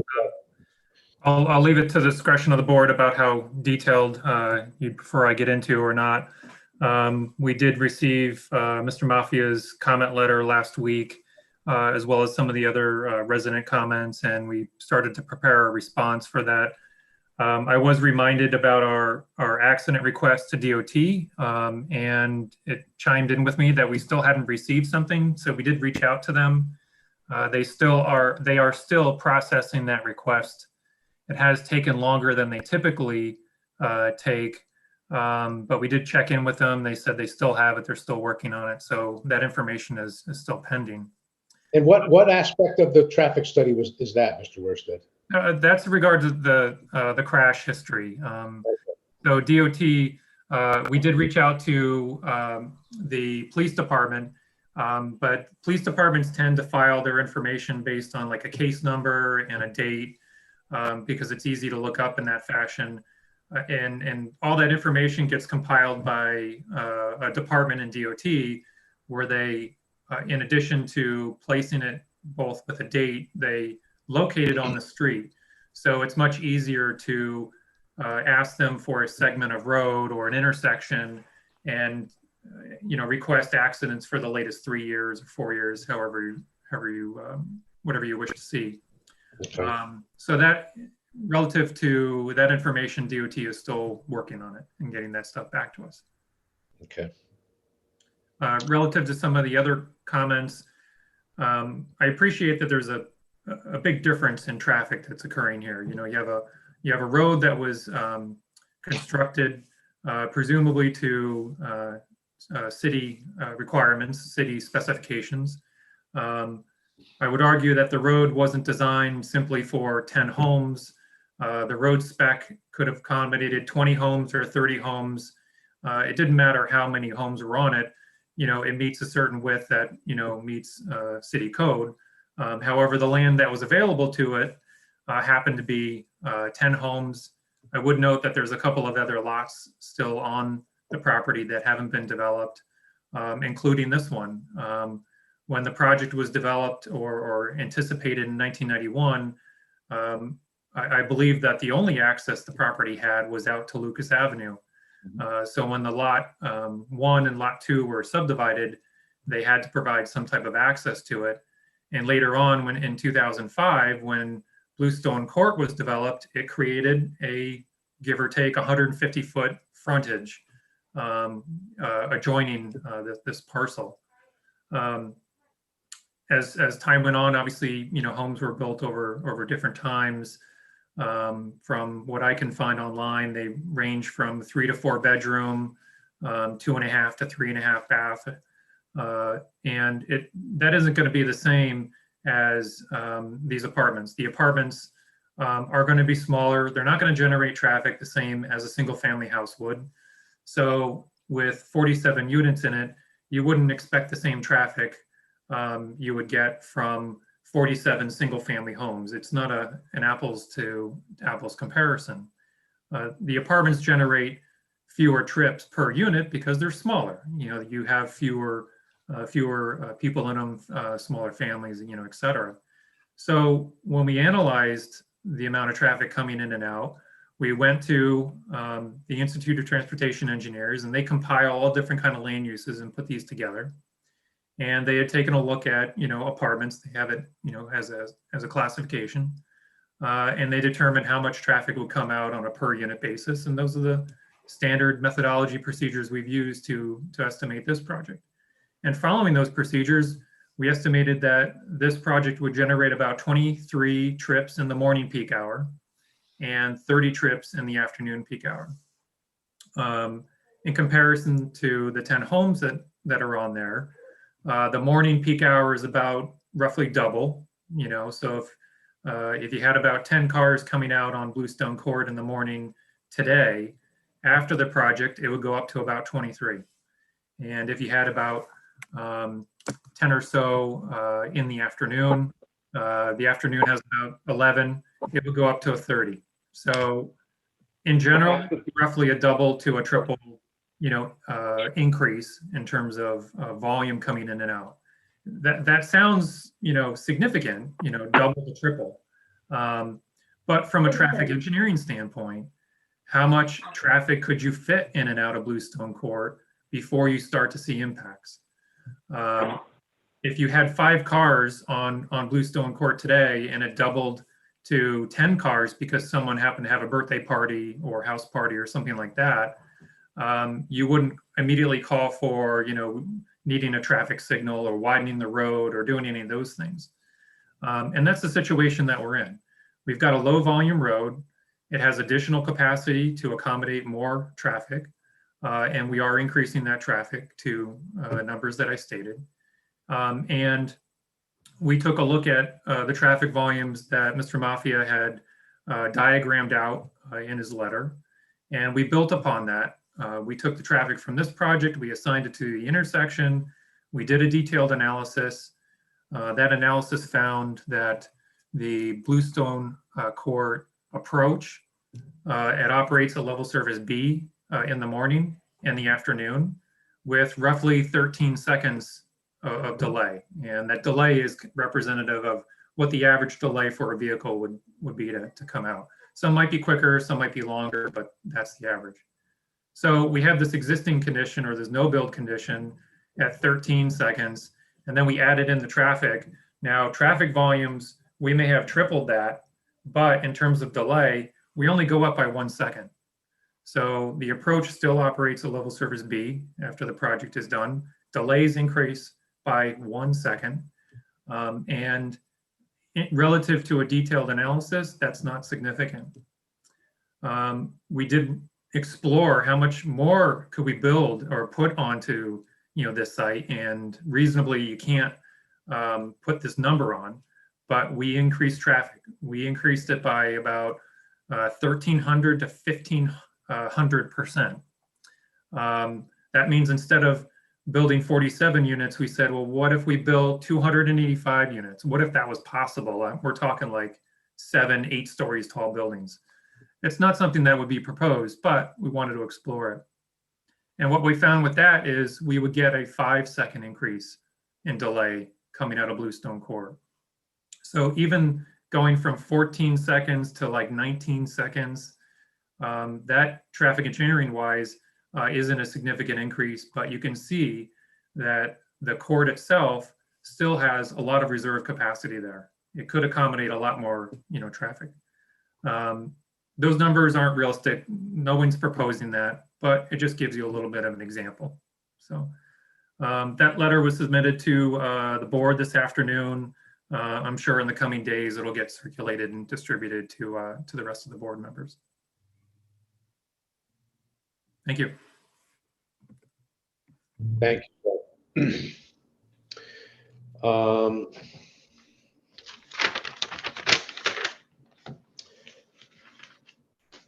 So Sue, we have, and for the rest of the board too, we have,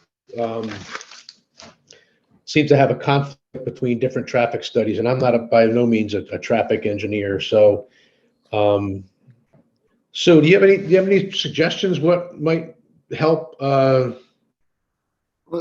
Yeah, I mean, we have discussed this. The board does have the option of engaging their own independent traffic consultant to review both studies and provide an opinion back to the board. And that would include obviously reviewing Creighton Manning's work, reviewing Mr. Mafia's work, and then possibly undertaking some independent study of their own, and then completing and compiling something back to your board.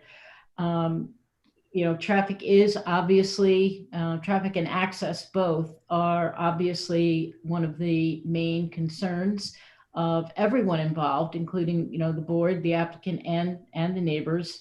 Right.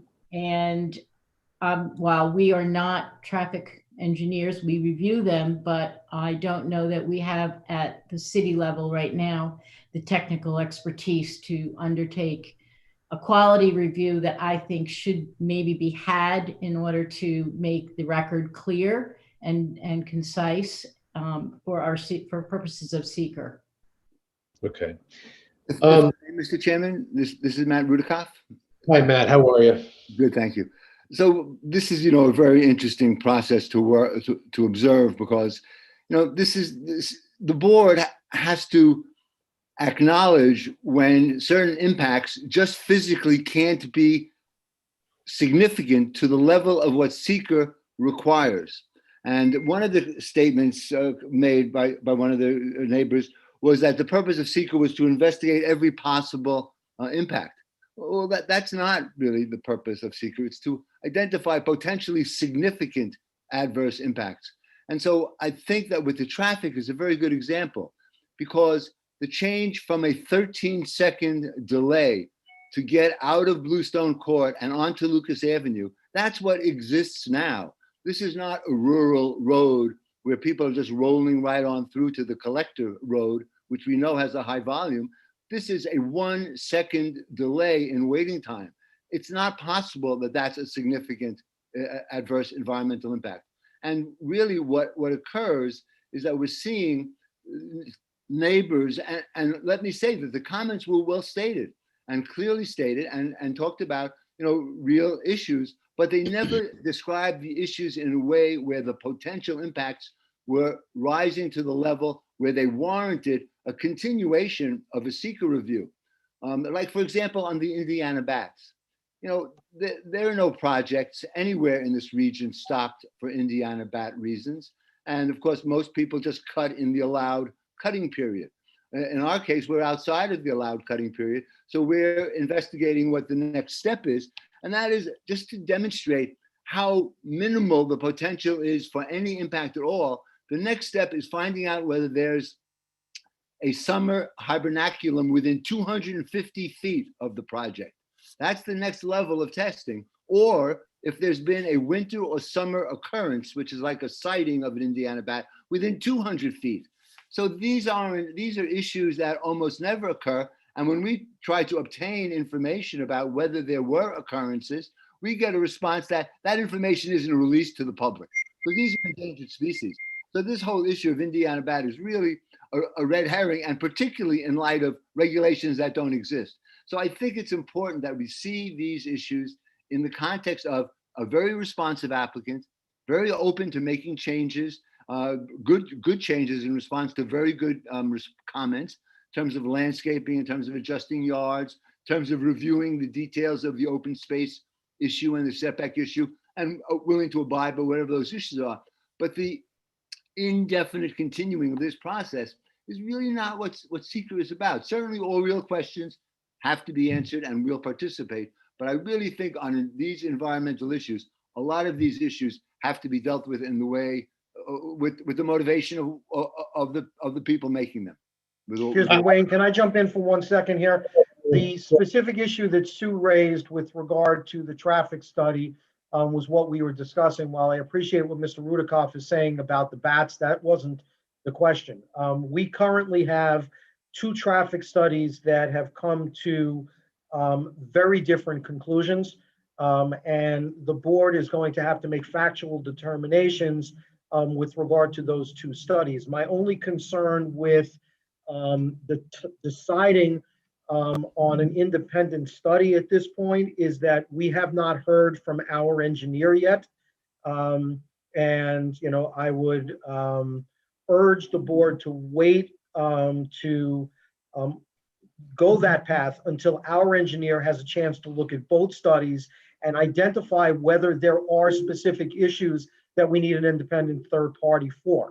I think ultimately we are going to need it, but I think the process should be, we receive both, our engineer should look at both of them, he should chime in, and then we should move forward. I believe that given that we have a special meeting in 2 weeks, you certainly could very briefly address this at that special meeting and vote at that point based on Mr. Schultheis's review to order the third party review. Yeah, thank you for that insight, Dan. I agree with that. I was just bringing that to light about, the traffic is a big issue, it seems, for both sides here. So I think it does make sense to wait for engineering to include that in their findings and recommendations, and we can certainly bring it up at our next meeting, the special meeting, which we'll be talking about that as well. The rest of the board feel good about that. We're going to let the engineer do his thing and come to some conclusions and base our decision when that occurs. We're good with that. Excuse me. Mr. Chairman, this is Steve Maffia. Yes. I wonder if I could ask the board you and the board a question. Well, you already spoken during the public comment period? Yes. I just was wondering if I would have the opportunity to review the information that Creighton Manning submitted. Yeah, that's public record. Yes, you can do that. Yeah, absolutely. That as Ken indicated, that just came in late this afternoon. So that will be circulated and it will get posted on the website as well. So probably tomorrow or definitely by Wednesday, that will be done. Thank you. I would like to review it and provide some comments if I have any. Absolutely. Also, yeah, thank you. Also, is there any response yet from the applicant regarding the use of the existing right-of-way to Lucas Avenue for a full-time access point? Well, I'm not going to speak to that right now. I mean, that was something that was certainly brought up during the public comment portion. Right. It doesn't mean that certainly that will probably remain part of the discussions with the applicant, but it's not off the table yet. So I just want to, it's still out there. So. Great. I understand. Thank you so much. Thank you so much for letting me add a few comments. Thank you. All right. As Dan mentioned, go ahead. Who's did I interrupt? Wayne, I just want a clarification then of what you and Dan were thinking. I will certainly follow up immediately with John and try and get comments back. So you were looking to possibly just talk briefly about this at next Monday's special meeting, just to make the decision as to which direction you want to go? Or are we talking about setting a separate special meeting? I was talking about setting a separate special meeting. And I was not. What I was suggesting was that if John can review both traffic studies in the next week and state an opinion as to whether or not there are enough factual disparities to warrant a third, then we could put it on the agenda for the special meeting next Monday and just take a vote to expedite the process of getting the third opinion. Okay. That's what I had interpreted. Thank you. Okay. All right. So I assume you're fine with that, assuming that John can chime in the next couple of days. Yeah, Yeah. it would not be a full-blown meeting discussion. It would simply be a discussion as to what John's opinion is and whether or not he thinks that the board should move forward with engaging a separate consultant, or if he feels that he's confident enough in his review that he can provide the board the guidance that you need. Correct. I expect that'll be a 5 or 10-minute conversation at most. Yes. And that will be the only aspect of this particular project that we will be discussing at next month's meeting. Correct. Month's Otherwise, meeting, it right? is a special meeting strictly for the Brickyard. Okay. And going further into a special meeting, what I was referring to for this particular project, are we inclined to want to have a special meeting for this particular project? I mean, is that something that the board feels we should, in between both this month's meeting and next month's meeting? Well, I think that's premature, given the request for the interpretation that has been submitted to Mr. Kitchen, given Okay. what Mr. Interante has indicated are further modifications to the plan to address the open space issue. Until we get the interpretation from Eric, which is not going to come until the applicant's attorney formally responds to the request for the interpretation and the issues raised to Mr. Gordon, I think we're getting ahead of ourselves. Okay, I just wasn't sure on the timeliness of when Mr. Kitchen was going to get his interpretation back to us, or however that whole process works. So if we have to wait, that's fine. But I just want to keep it out there that we are available to have special meetings for projects like this. And if the need arises, we can certainly accommodate that. And that doesn't mean that there aren't additional issues that this board can and should address this evening, moving through the staff notes. Planning has outlined a whole litany of issues that we can continue to discuss at this point, and we can certainly move the process forward. But I don't expect that, we're going to come to any kind of resolution with regard to the more global issues. Right. Okay. I agree. Okay. So what are some things we can get off our list tonight then, as Dan just mentioned? I keep going back here. I keep losing my staff notes here. I got to keep going back. I apologize. That's okay. Well, I mean, I don't know if the board members themselves, I'd open it up to the board members first and say, are there any specific areas of concern or elements of the discussion? You've had these notes, they're fairly consistent from meeting to meeting. They just get amended and modified and updated as we see fit. If you want to talk, does anybody have any feelings about, any of the issues that were brought up tonight? There are questions of the density, which is a major issue. I don't know if the board wants to have any discussion or any opinion on the density that's being proposed right now, the footprint, access. And if anyone wants to see any of the plans or elevations or specific details, just let me know. I can try to find those and put them on the screen. Hey, this is Matt here. I've been going. Matt, you're muted. You muted yourself. How about now? We're back? You're good. Okay, there we go. Yes, I've been going through the revised plans that were submitted, and every square inch of that parcel is being used, and seeing more open space or recreational space would be a nice thing to see. Just scale the building down slightly to get just a little more outdoor space for the tenants and occupants there.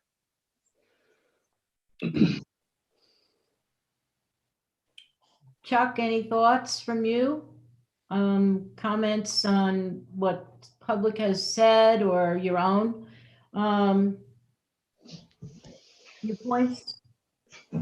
No, I'm interested in seeing what they come back with from the zoning and the engineers right now.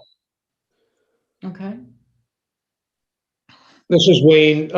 I know that with a number of projects that have come across this board in the past, and I know, Sue, you have spoken to this with this particular project, as far as coming with a plan B for, you kind of aim high, shoot low for how many units you actually want to have in a particular project. And I just, I want to go back to that again to see if, there is in fact a plan B that if this wasn't working, and the board obviously would request that a reduction in the number of units would help move this along. I was just wondering if the applicants have given any consideration, as to, is there a threshold that makes this project happen or not happen? If I don't know if Luke or Stefan can talk to that. We did make a reduction since the last revision, reducing it by 2 units and then converting the 3-bedroom into 2. So we're actually down to 46, but we eliminated the whole footprint of one double-story unit. And I guess for us, we would have to go back and think about that. I think our real question would be at this point, we would want to wait for the zoning analysis, and if we are meeting zoning, I guess we would question why. In that case, would we want to concede and lower the number of units? And that's fair for you to say. That is fair for you to say. But I'm just saying, historically, as applicants come, making their presentation to the board, there are times where we have asked for, hey, can you knock a few more units out? How would that work? With the economics of the project, the feasibility of it. So we understand that. I think we just have to go back. We haven't really crunched it down to sort of a minimum number that actually makes the project still feasible, but we can look into that. Okay. No, and I hope I speak for the rest of the board. That would be appreciated in case, we do get to that point where, that's part of the, that's now the meat of our focus. So, if you could, I'm not talk amongst yourselves with your team and see if there's something that is doable for you at a minimum, where you guys can go with that. So, that's my concern. And, of course, the accessibility. I know a lot of folks have raised concerns about the access only through Bluestone Court. And I'm still pondering whether or not, Lucas Avenue is a viable, just by itself, an access or an egress. So that's still, I'm still tossing that around, but so those are my 2 main concerns right now. So. So I'm looking at the staff notes with regard to the SWIP and communications with the engineer with regard to other issues related to runoff, many of which have been addressed by the neighbors.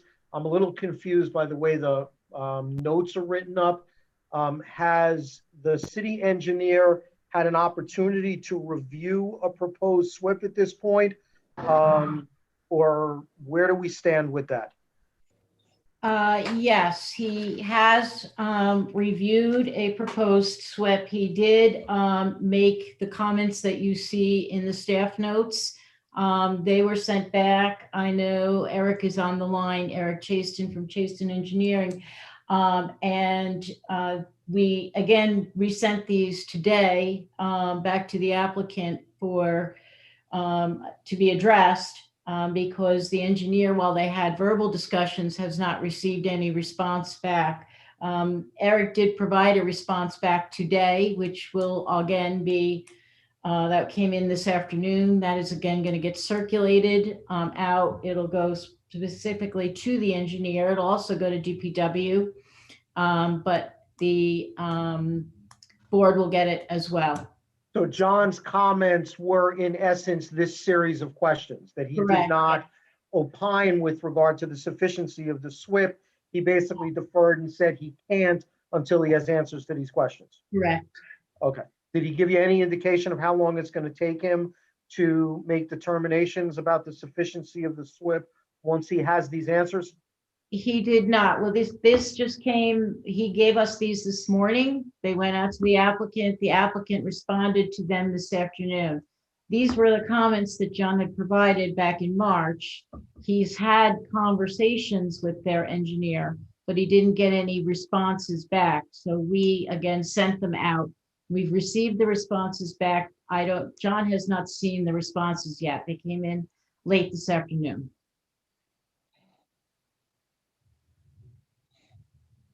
Okay.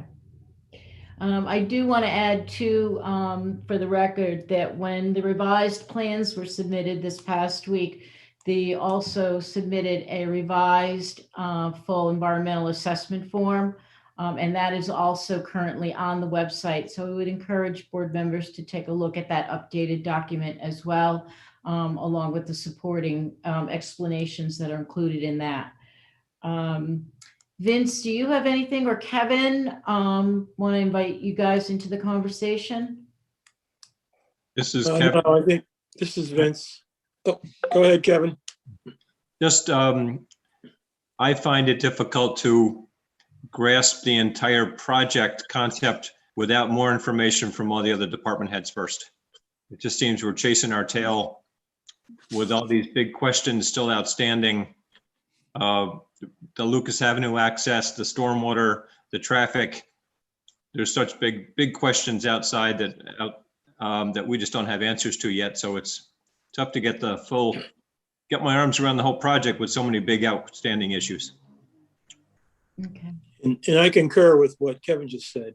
That was one of the questions I had talked to Sue earlier about, was the egress or the access from Lucas Avenue as well. So there's still a lot of open questions that we need answers to. Okay.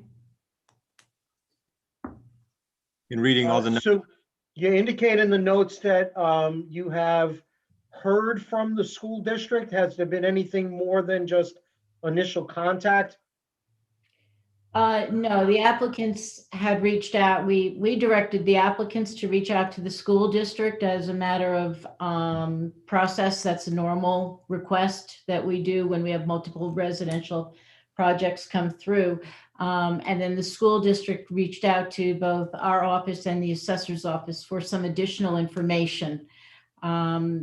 The assessor's office, they requested if there were any tax abatements being requested. To that answer is no. And to our office, they asked specifically about anticipated number of children. We gave them the unit schedules as revised with the bedroom schedules. So they are working with that information, and that was last week. So I'm anticipating hopefully soon we'll hear back from them.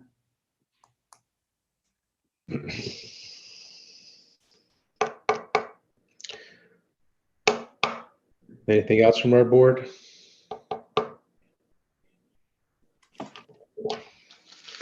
All right. So a couple things. Like I said, we're still waiting for some word back from the agencies that we've identified before. Also from zoning. And I mean, if there's no other questions tonight, we can certainly bring up the issue of what the engineer finds, if that can happen by Monday, our special meeting about the Brickyard. So, I mean, if there's nothing else to discuss tonight, I think it would be prudent for us to table right now and wait for those things to come back.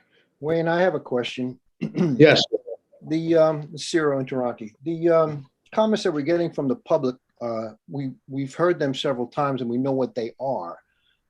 It doesn't appear to me that there might be any new concerns coming from the general public. In that regard, has the board given any consideration to closing the public hearing and have us work on the comments that we've received so far?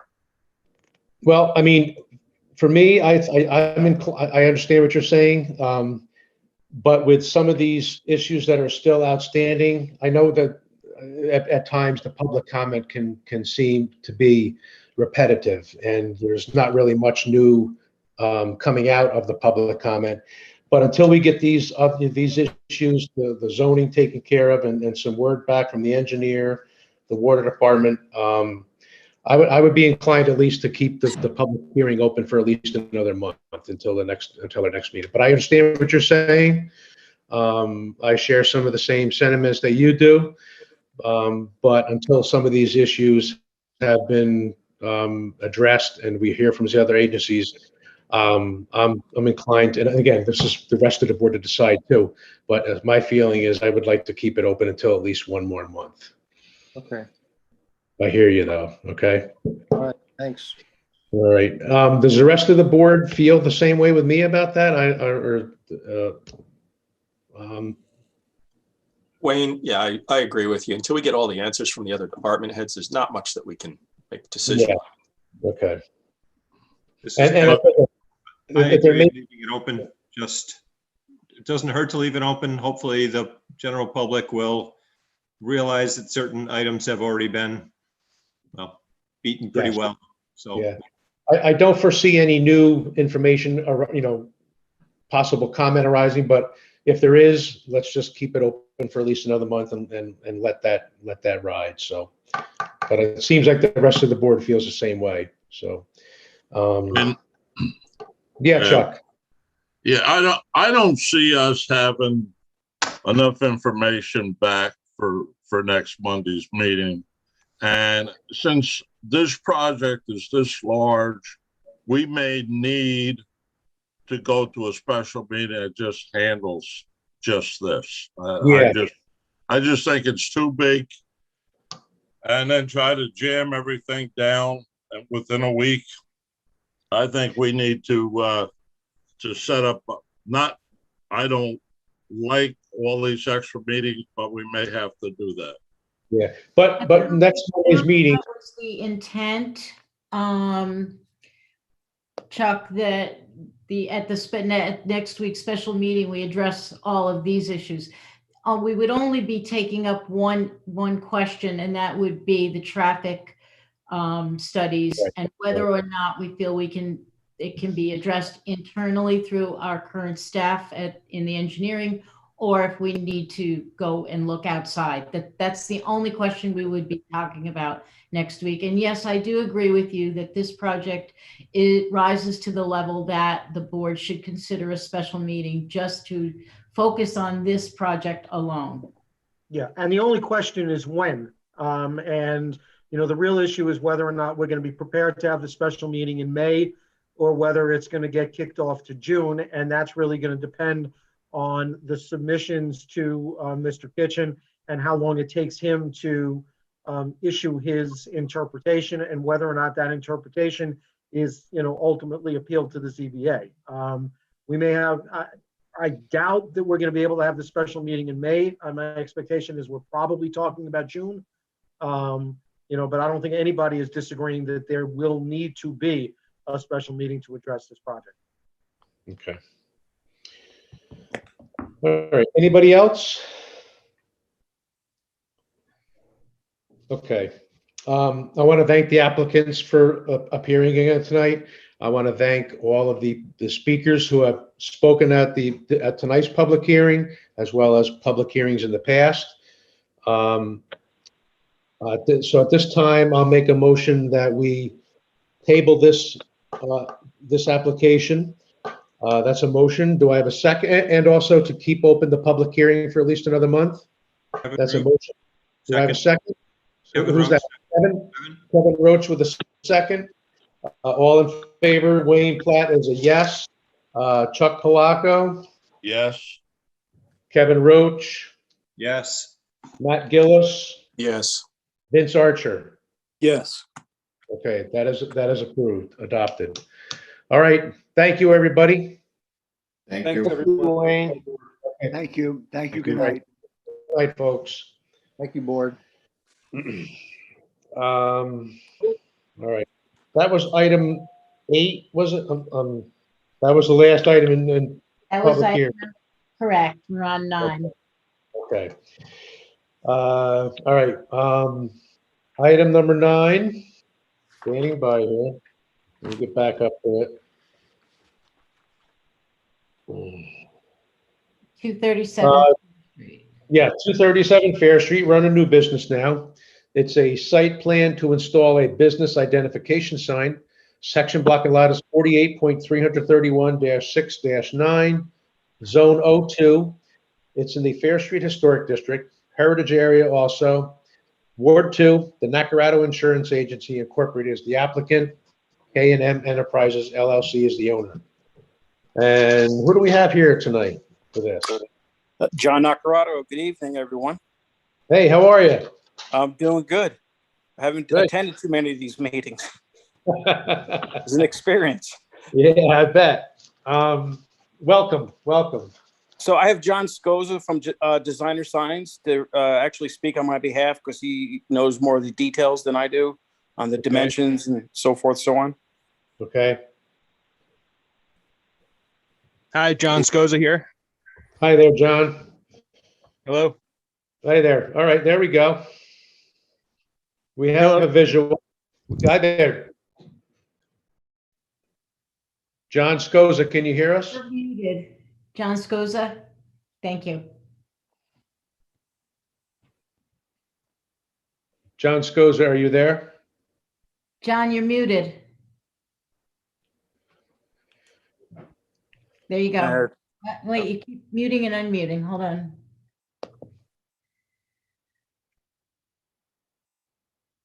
There you go. Okay. Okay. Howdy. Hello.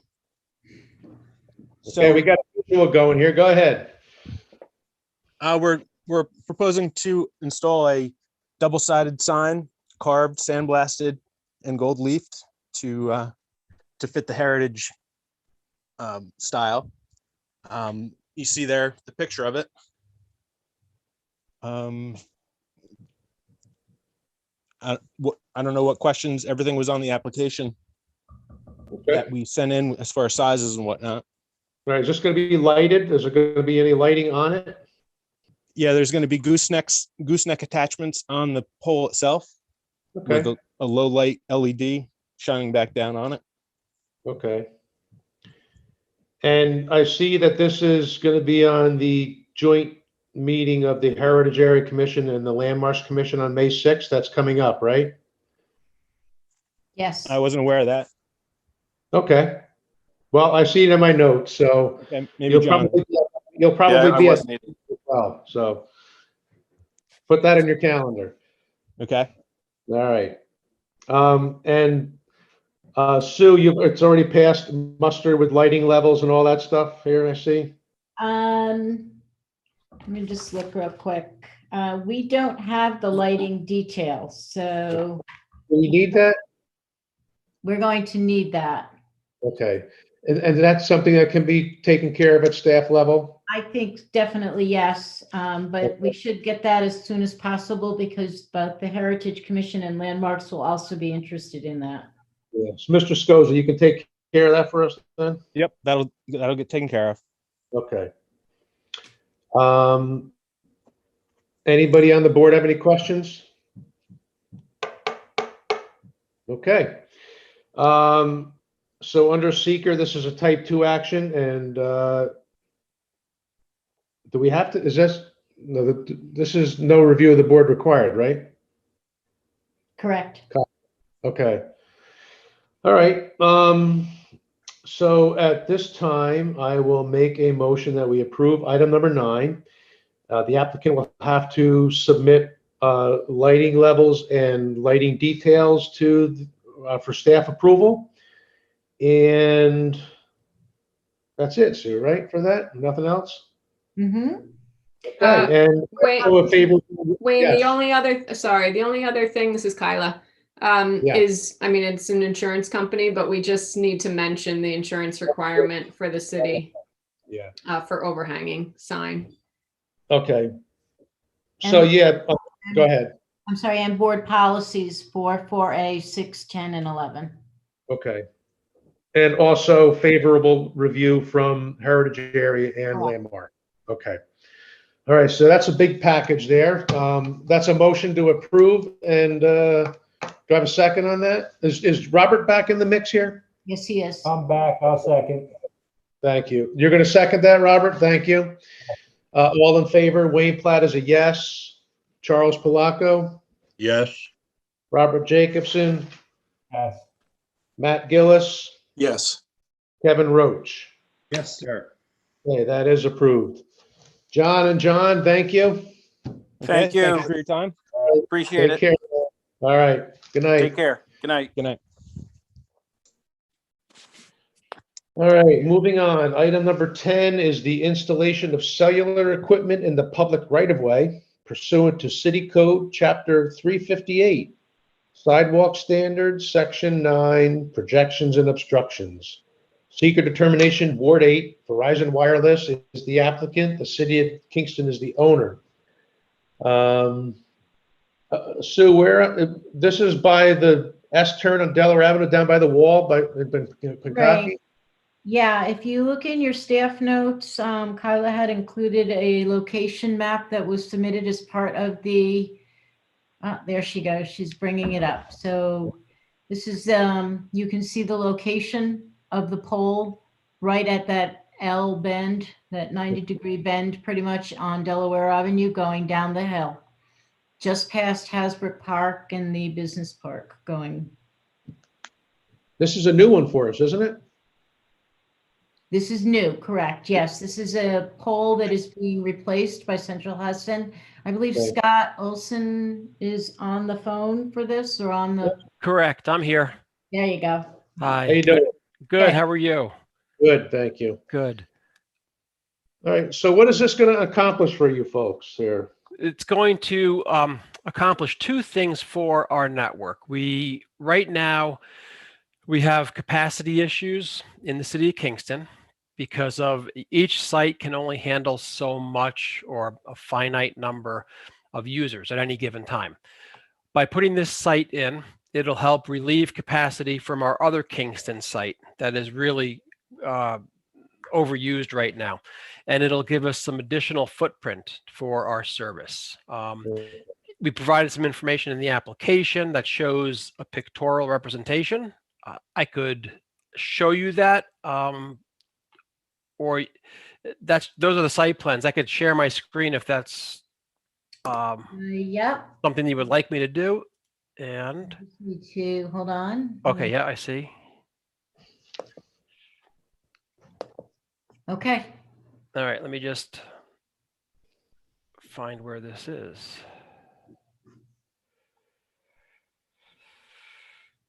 Okay, now I'm not seeing. Hang on one second.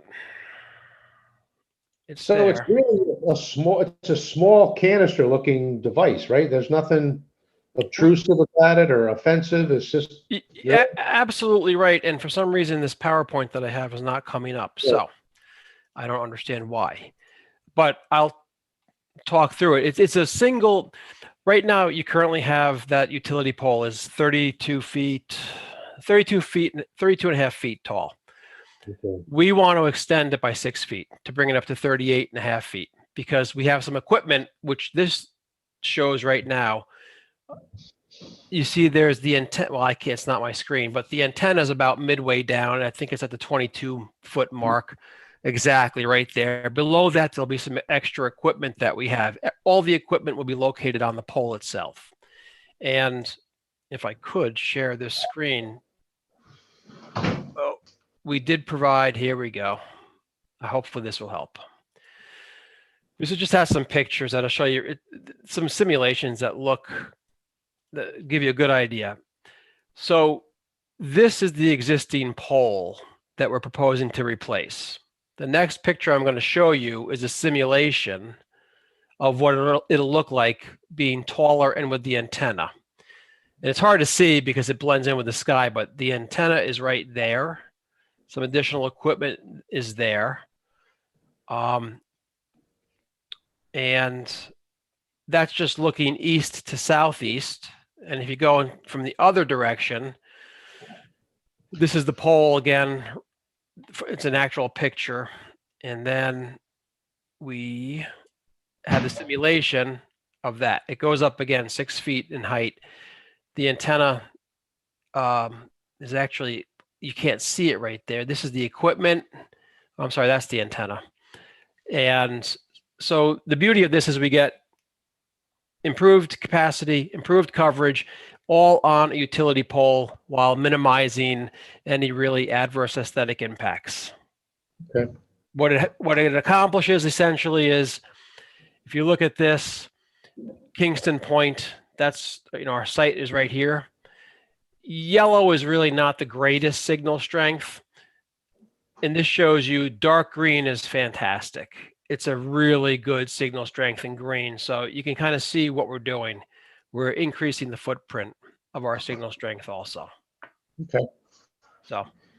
And that additional equipment is basically, it's a little bit smaller than your traditional transformer tub, right? That you would see from Central Hudson, just a little lower. Yeah, and actually you're very correct. They're smaller also. Sometimes you see these 3-gang transformers that are pretty big. This antenna is like 2 feet tall and about 18 inches, give or take, in width. Okay. All right. Any questions from the board? Okay. Thank you for your presentation there. You're welcome. So under seeker, it's an unlisted action. So you have a short form for me, Kyla, that has been. I do. Do you want me to try to locate that to show it on the screen? No, I just want to make sure, and it's in order, I would imagine. I actually, this would be unlisted, correct, Sue? Yes. Because it's an antenna. Okay. Yes, we have reviewed it. We don't see any issues with. Okay. So at this time, I'll make a motion that we approve the short environmental assessment form. Do I have a second on that? Kevin Roach, second. Second by Kevin Roach. This is just for the seeker now. All in favor? Wayne Platt is a yes. Charles Palaco? Yes. Robert Jacobson? Yes. Matt Gillis? Yes. Kevin Roach? Yes. Okay, that is approved. So at this time, I'll make a motion that there's no terms on this. So it's, if the equipment changes, they got to come back, right? Is that what we do? Okay. So at this time, I'll make a motion that we approve item number 10 with board policy 6 that will need to be signed on the final plans. And Wayne, add the insurance, naming the city as additionally insured.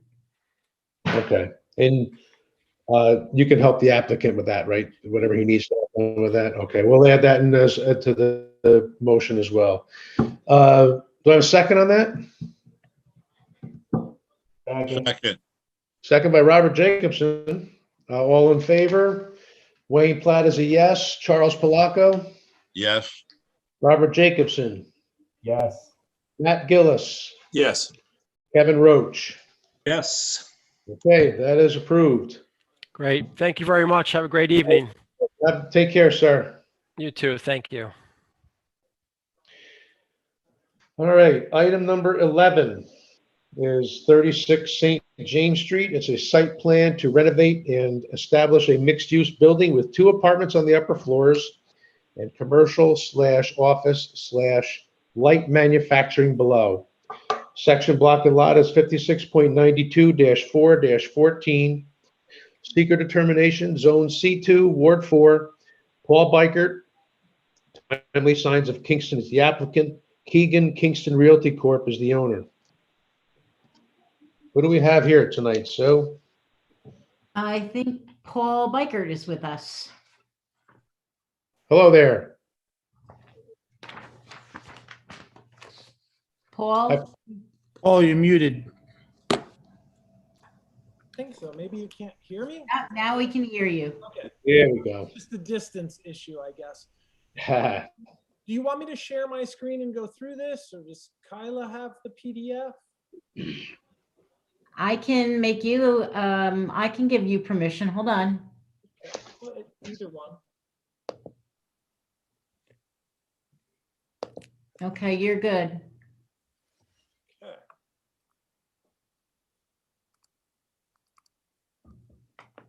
Okay. Basically, this building is adjacent to our building, 154 Clinton Avenue, and it has been part of the Keegan Ailes property. Tom has used it for a warehouse for many years. We had an opportunity to purchase this from Tom and are looking to make some changes to it. Currently, we're working with Scott Dutton, who's going to be doing the drawings.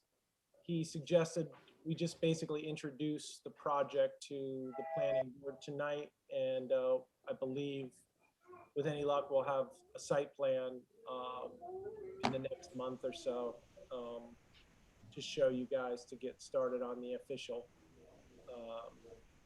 stuff. Is that, everybody hear me okay?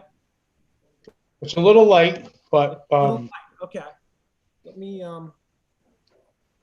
just increase my volume here.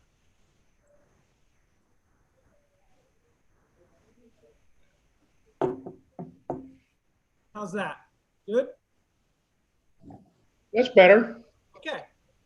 We'll just go through here. The application required us to just show a little map to where these photos were taken. So I'm going to show you the existing conditions. This is the aerial. This is the front of the building currently. This is the side elevation. It's composed of 3 separate structures. I guess it was added to over time. This is the back. This faces the side of our building at 154 Clinton Avenue. These are some of the planned improvements we're looking to do here, which is remove the wood shakes, new windows. The signage will go away for now. There's a tacked on wood canopy that doesn't really fit the architecture. We'd like that to go. We're planning on doing new storefront glazing, entry doors, probably painting the brick, restoring the steps and railings on the front. Pretty much the same with the side. We want to rebuild that shed, clean up the fascia. We're going to open up some of these existing blocked-in window openings for more light into the middle section of the building, and replace the doors, and probably make these 2 entry platforms look consistent. And on the back, same thing. Some of these windows, there's an apartment up top, and you can, I don't know if you can see from the graffiti, but there's a warehouse loading dock that Tom uses for beer storage. That'll stay. Again, just new paint. Some of the siding is in rough shape. We're going to be fixing that. This is kind of some ideas that we've been working with and showed with Scott some of the looks we're going for. Primarily black window frames, white or neutral paint. Just kind of clean and simple. Probably with a lot of the elements here, any of those roof overhangs will probably be done with standing seam metal awnings. We'd like to put in some receptacles for trash to conceal those things for the tenants. And, new entry doors. This is just a historic photo of the original foundry that was here. And you can see Keegan Ailes building and 36 St. James are the only buildings still present. The rest has all been leveled, and now that's parking lot. So those are the last 2 standing buildings. And we have a kind of a family connection to this property. My uncle PJ in the 1930s ran a Hupmobile dealership out of this location.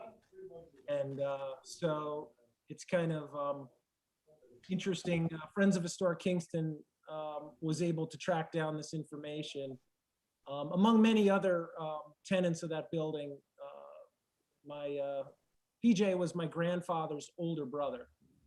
Newt Bikert's older brother. So he was quite a car dealer in the 30s, 40s, 50s, 60s. So we're thinking, we might name it the Southern Bikert Building because that was the name of his business. So that's pretty much it. I mean, obviously we have a lot of work to do in terms of the site plan, and we're going to split the lower part of the building into probably 3 individual tenant spaces with separate electric, separate plumbing, all of those improvements. The 2 upper apartments will stay, but we'll probably renovate those as the tenants change. And of course, we still have to close on the building. So I think Tom Keegan's on this call. I don't know if you have any questions for me. He is the current owner. My brother and I will be the owner. We're into a real estate contract right now. So. Yep, I'm on this call. Am I muted or not muted? I don't even know. And we can hear you. Oh, okay. Yeah, I'm here. If you have any questions for me, I am the owner. But everything Paul says is right on track with what we've been talking about forever. All right, thank you. Is the apartments upstairs, are they going to be reconfigured at all, Paul, or is Scott working on something with that, or are they going to remain the same? I'm not sure what the layout is up there, but. I believe there's a 2-bedroom, 1 bath in the front of the building, and a 1-bedroom, 1 bath in the rear of the building. There really is no reconfiguration planned of that. If anything, I'd like to redo the bathroom for the front tenant in there at some point, purely cosmetic. And in the back apartment, if the current tenant moves out, we will probably do another cosmetic renovation of that and get whatever associated building permits. The only thing we would probably like to add up there is a heat pump, mini split for AC. I think there's window air Okay. there. Mostly cosmetic work, though. Nothing majorly structural, I don't believe. Okay. And the lot line revision that we took care of earlier takes care of the parking for this place too, correct? Yeah, that is the reason we did the lot line revision is because we Right. we required parking. So. Okay. And the parking area is going to remain gravel, is it? For now, yes. We do have plans to at some point pave it. It could remain Okay. for a while. Okay.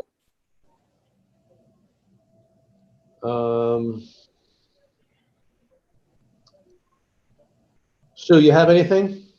Anything else that we maybe missed? I mean, I know that Paul had said that we possibly would just be looking at this, but I feel confident enough that, with the information that he has submitted, that the final items can just get returned to staff level.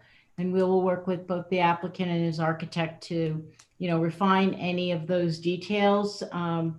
We would also have some board policies attached, but the final exterior designs, I think, can come to staff for review and sign off, as well as just the minor landscaping and signage detail, as long as it's conforming with the signage regulations under zoning. I think that we could be, charged with that instruction. And then the access easement, again, should have to come back to the board for the record. So. Okay. And there's already been, the short environmental assessment form has already been completed, right? Yes, I believe so. Okay. I'm comfortable with having these outstanding issues handled at staff level. Is anybody on the board opposed to that? That'll save the applicant another trip and having to come back here. Kevin Roach, I agree with you, Wayne. Okay. Yeah, this is Matt. I agree. Looks like a great project. Yeah, yeah. Definitely going to be a project. But And it's nice to get it back in the family, right?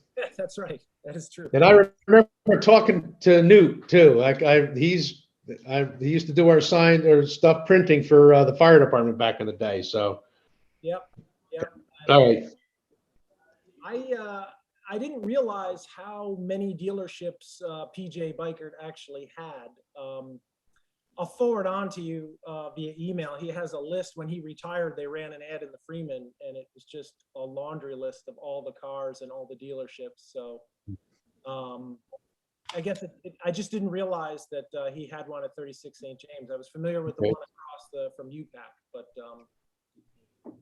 he had a long history of dealing cars. Okay.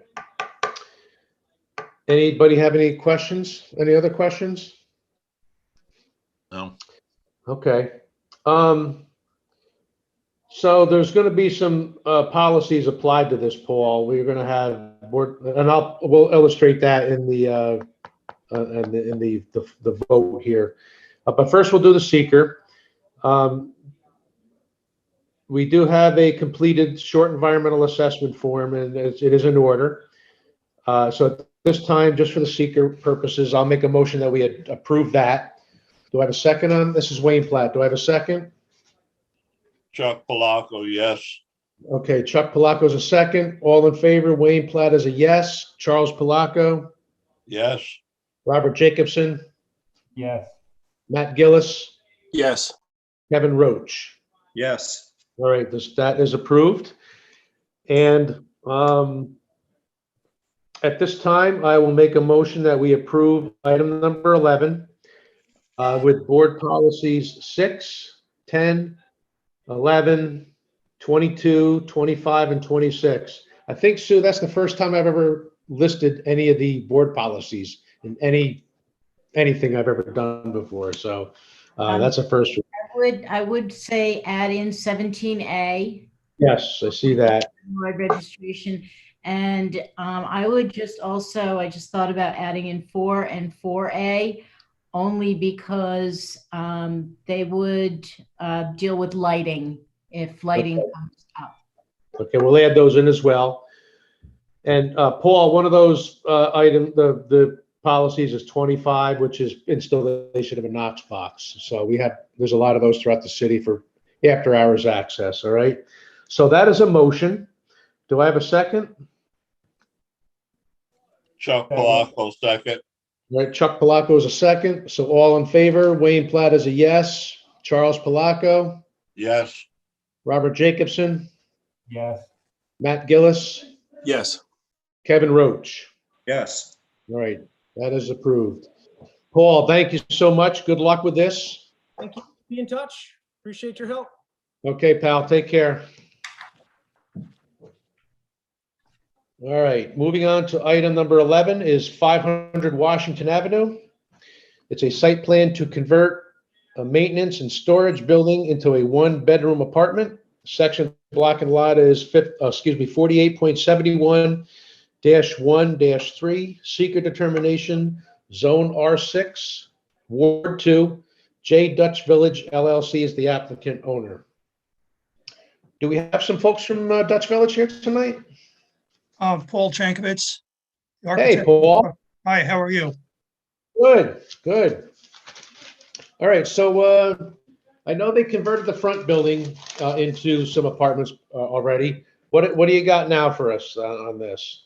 This is Kyla. Can you bring up the site plan, please? Okay, this is a small maintenance building adjacent to Washington Avenue. It's been unoccupied. They tried to fit this up, and I believe the building department shut them down. So I'm here tonight to make this legal. It's an 800 square foot building, 20 by 40. It sits in a parking lot. There will be no impact to existing parking. We're not adding parking. We're not cutting down any trees, not changing the site at all. It's just changing the use of this building from a maintenance building to a one-bedroom apartment. Physically, the outside will look the same as it does today. We're removing the overhead door, adding a single door on the, that would be the southeast side of the building. And where we have louvers in the sidewalls, we're changing those to windows. And that's the extent of the work. There exists right now 139 units. This will bring it up to 140. There's about 198 parking spaces, some in the open and some underneath the apartments themselves.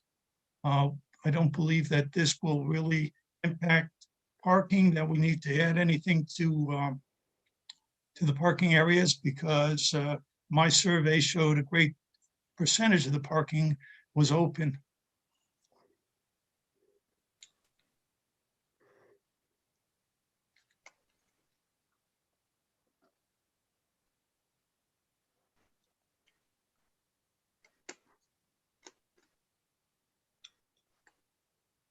Paul, is this going to be a handicapped accessible unit or adaptable unit? It is, because it's right on the same elevation as the paved area. So Okay. it can accommodate handicap. All right.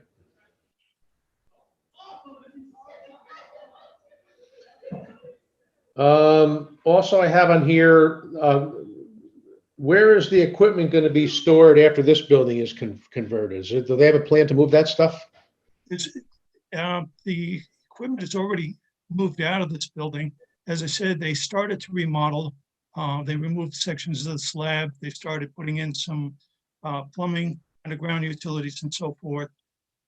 So what they've done is they've taken this equipment or the vehicles that were stored in that building and storing it in the garages underneath the units themselves.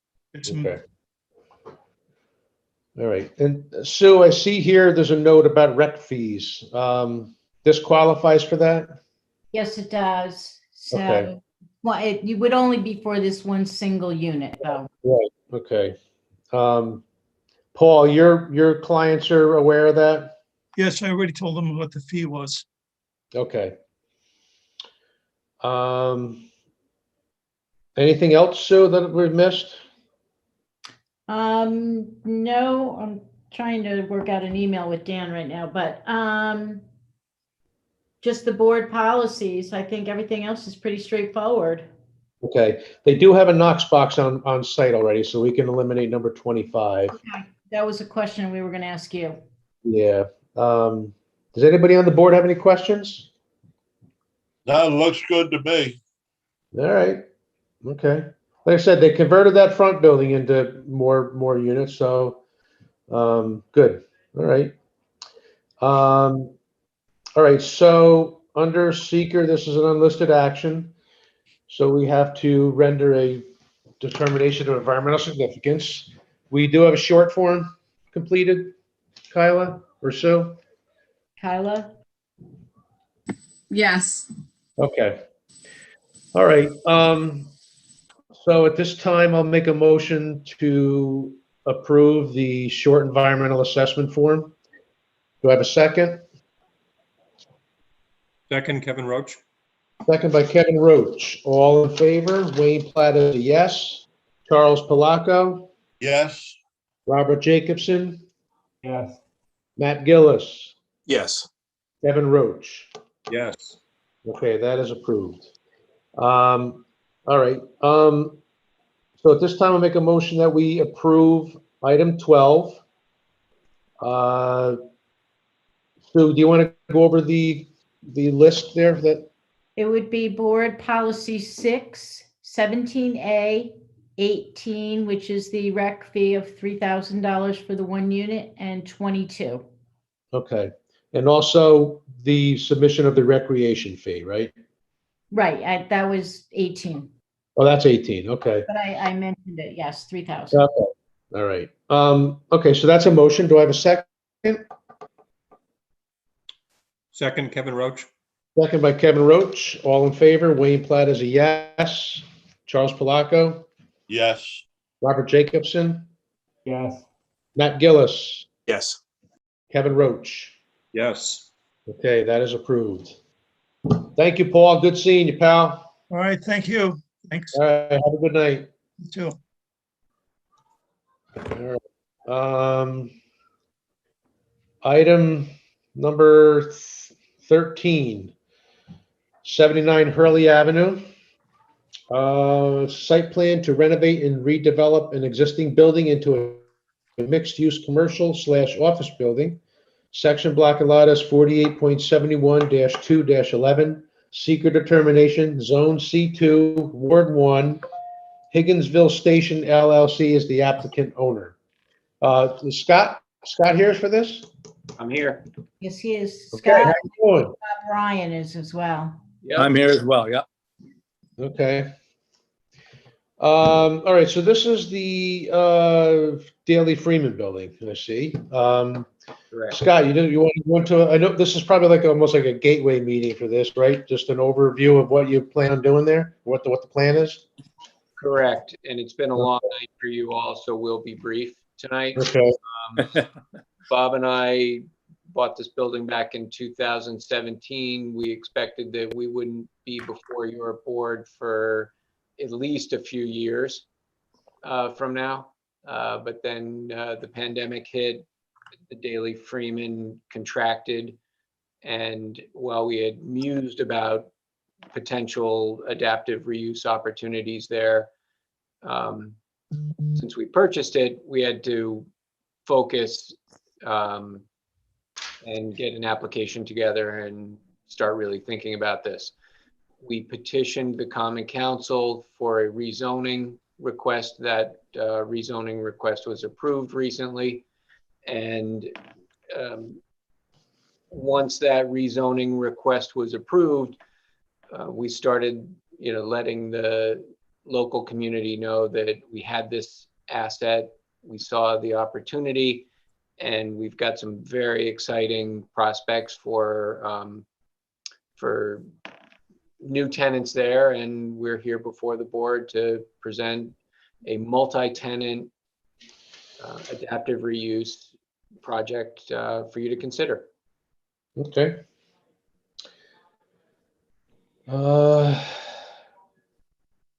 So really, this is really preliminary right now, Scott? It's just like a... Correct. Yeah. We still have to go before, this still has to be referred to the Ulster County Planning Board. Correct. Okay. All right. We assumed that this was one of a couple of meetings, but wanted to introduce it. Not many people realize that the Daley Freeman had contracted during COVID. Bob and I have been working vigorously to, try and reimagine the building. We think we're going to be successful in bringing vibrancy to that building. And we're incredibly excited about it, sort of making really good lemonade out of some lemons that were dealt us during the pandemic. Okay.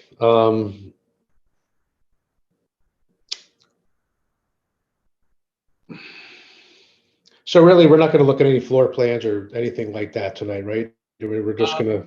Kyla, you could certainly put the floor plan Yeah, up. that's up to you. I do have them ready to share. I didn't know how.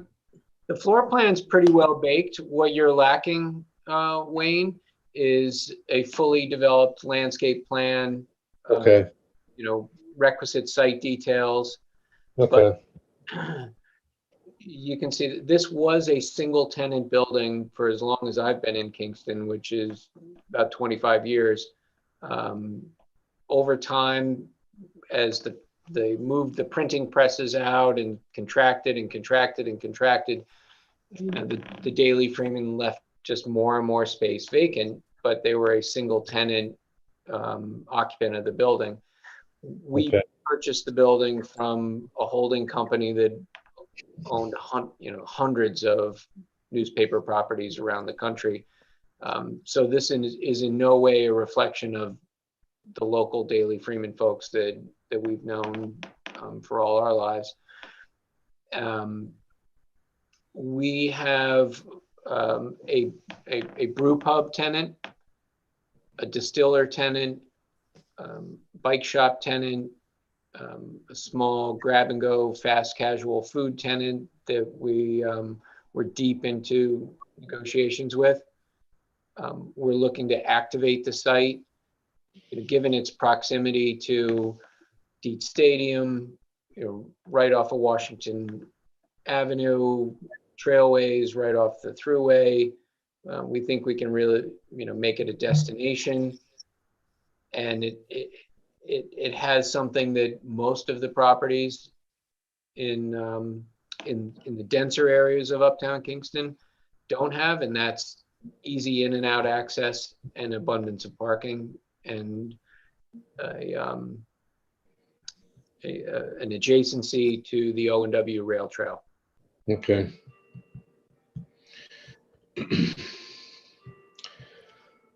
All right.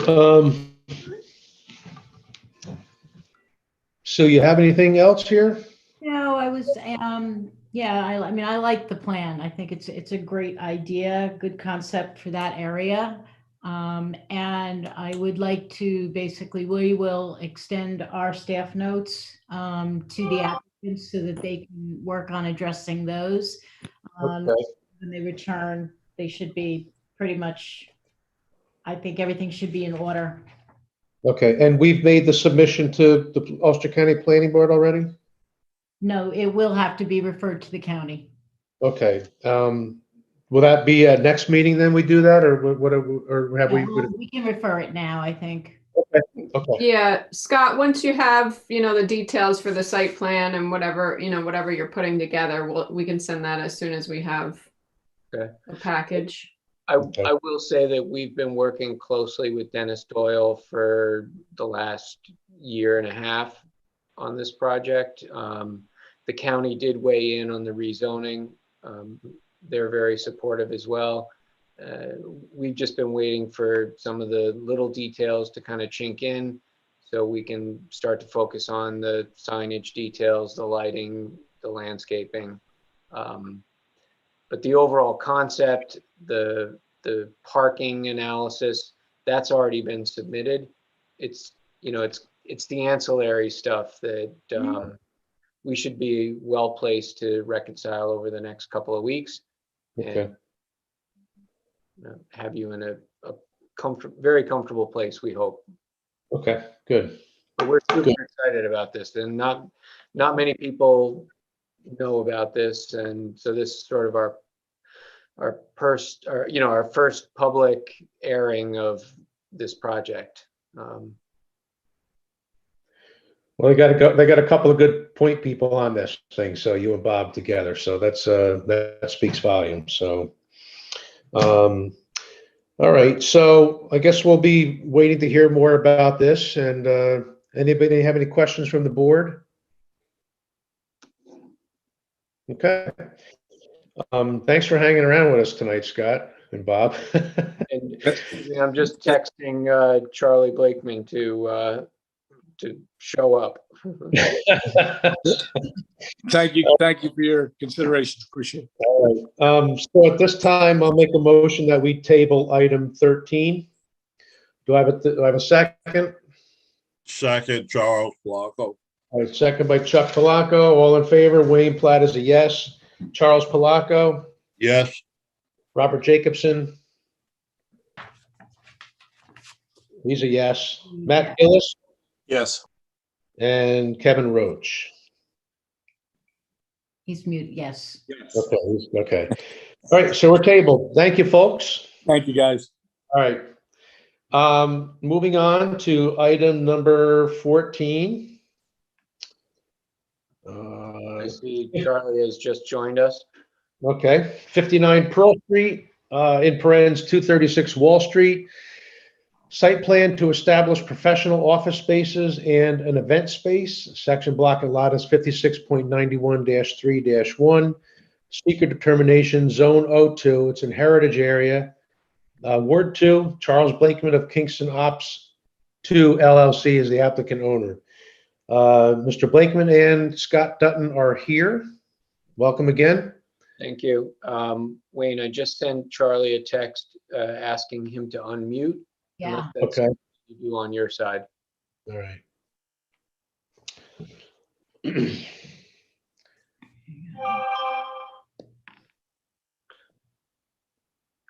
Scott, is he on the phone right now? I think he's on. Oh, okay. It looks like he might have unmuted. There he is. He's good. Charlie. Charlie?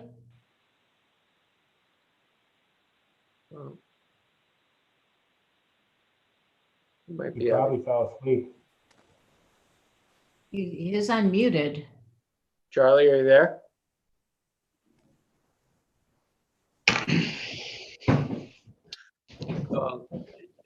It's been a long night. I don't want to hold up the board while Charlie works on that. You want to get started, Wayne? Yeah, go ahead, Scott. Okay, so this is the former St. Joseph's School building. There are two St. Joseph's School buildings. One, the historic building at the corner of Wall Street and Pearl Street. The other, the more contemporary 1960s building that Robert Milliken actually designed. But this is the three-story building on a historic building right behind St. Joseph's Church. Charles purchased the building, I want to say about 2 years ago. And we have recently been before the Zoning Board of Appeals and obtained a variance. It was a little bit unusual in that most applicants go to the Zoning Board of Appeals for an area variance seeking a full waiver for parking. What we presented to the Zoning Board of Appeals was an opportunity to provide the requisite parking, but it was more than 400 feet from the building. We provided adequate parking and demonstrated that at the 16 Lucas Avenue site that most of you know as the Family Court building. Our request tonight is quite simply to convert the former classrooms to professional office space. And ultimately, we would like to use the top floor of the building, which is an amazing space. It's remarkably intact and worth a site visit for anybody that's interested in going to see it for events. But given that the Zoning Board of Appeals approved the parking variance for the office space, tonight we're only requesting site plan approval for the office space, but wanted to be fully transparent that we do plan to come back with a fully baked plan for the third floor. So Kyla, if you flip to the floor plans. That is the Scott, I skipped over the do you want the existing? No, that's fine. I went right to the proposed. That's fine. It's up to you.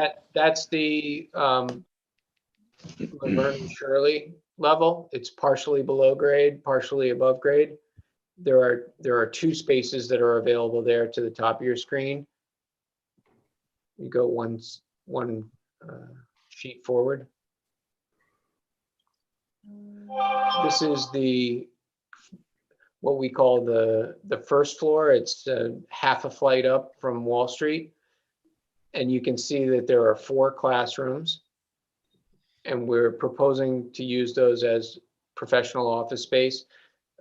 I can tell you, firsthand experience, there's a huge demand for this type of space in the marketplace. We filled up the Fuller building faster than I ever thought we would fill it up. And I have been turning away on average about 2 people a week that are looking for 500 to 800 square foot professional office spaces. So, given that Kingston is the county seat, I think there will always be a tremendous need for professional office space adjacent to the courts.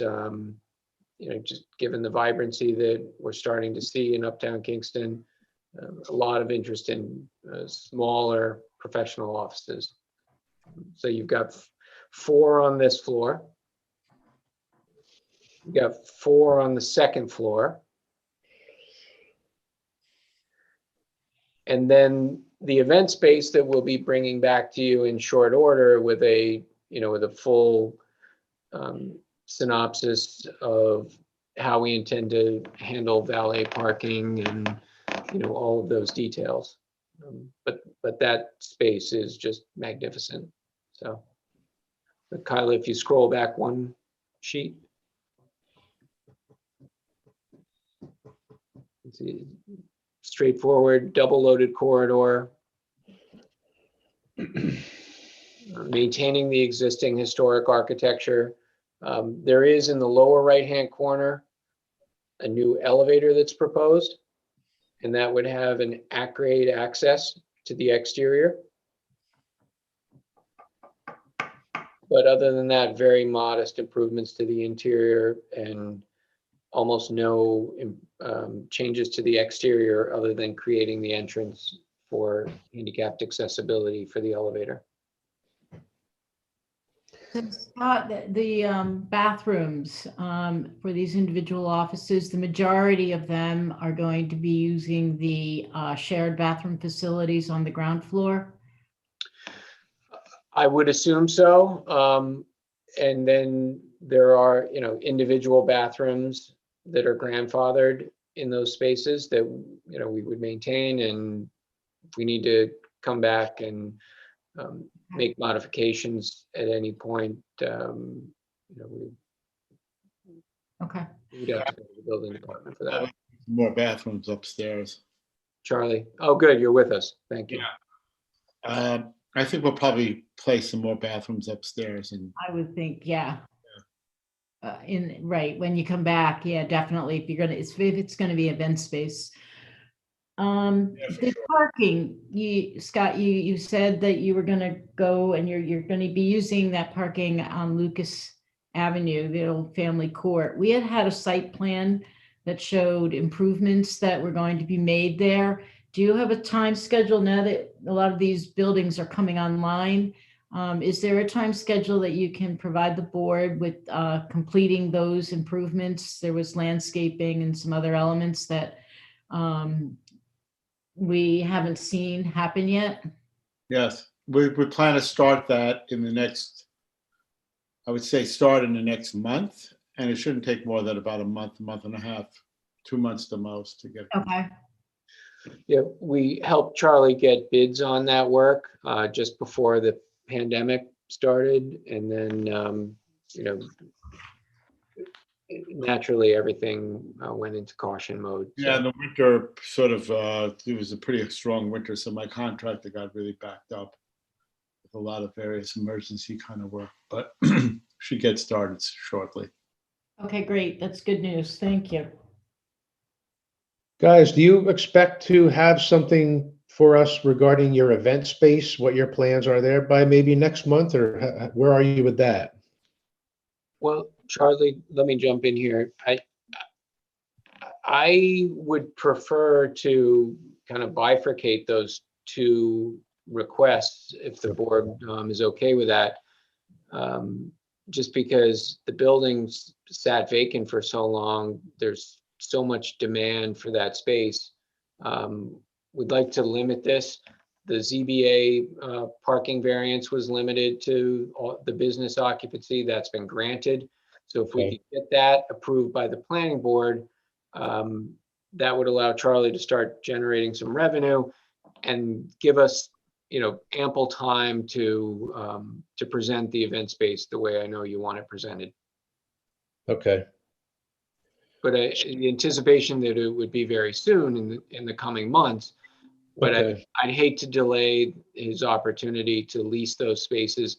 I know that there are a number of people that are anxious to see how the board rules tonight, Okay.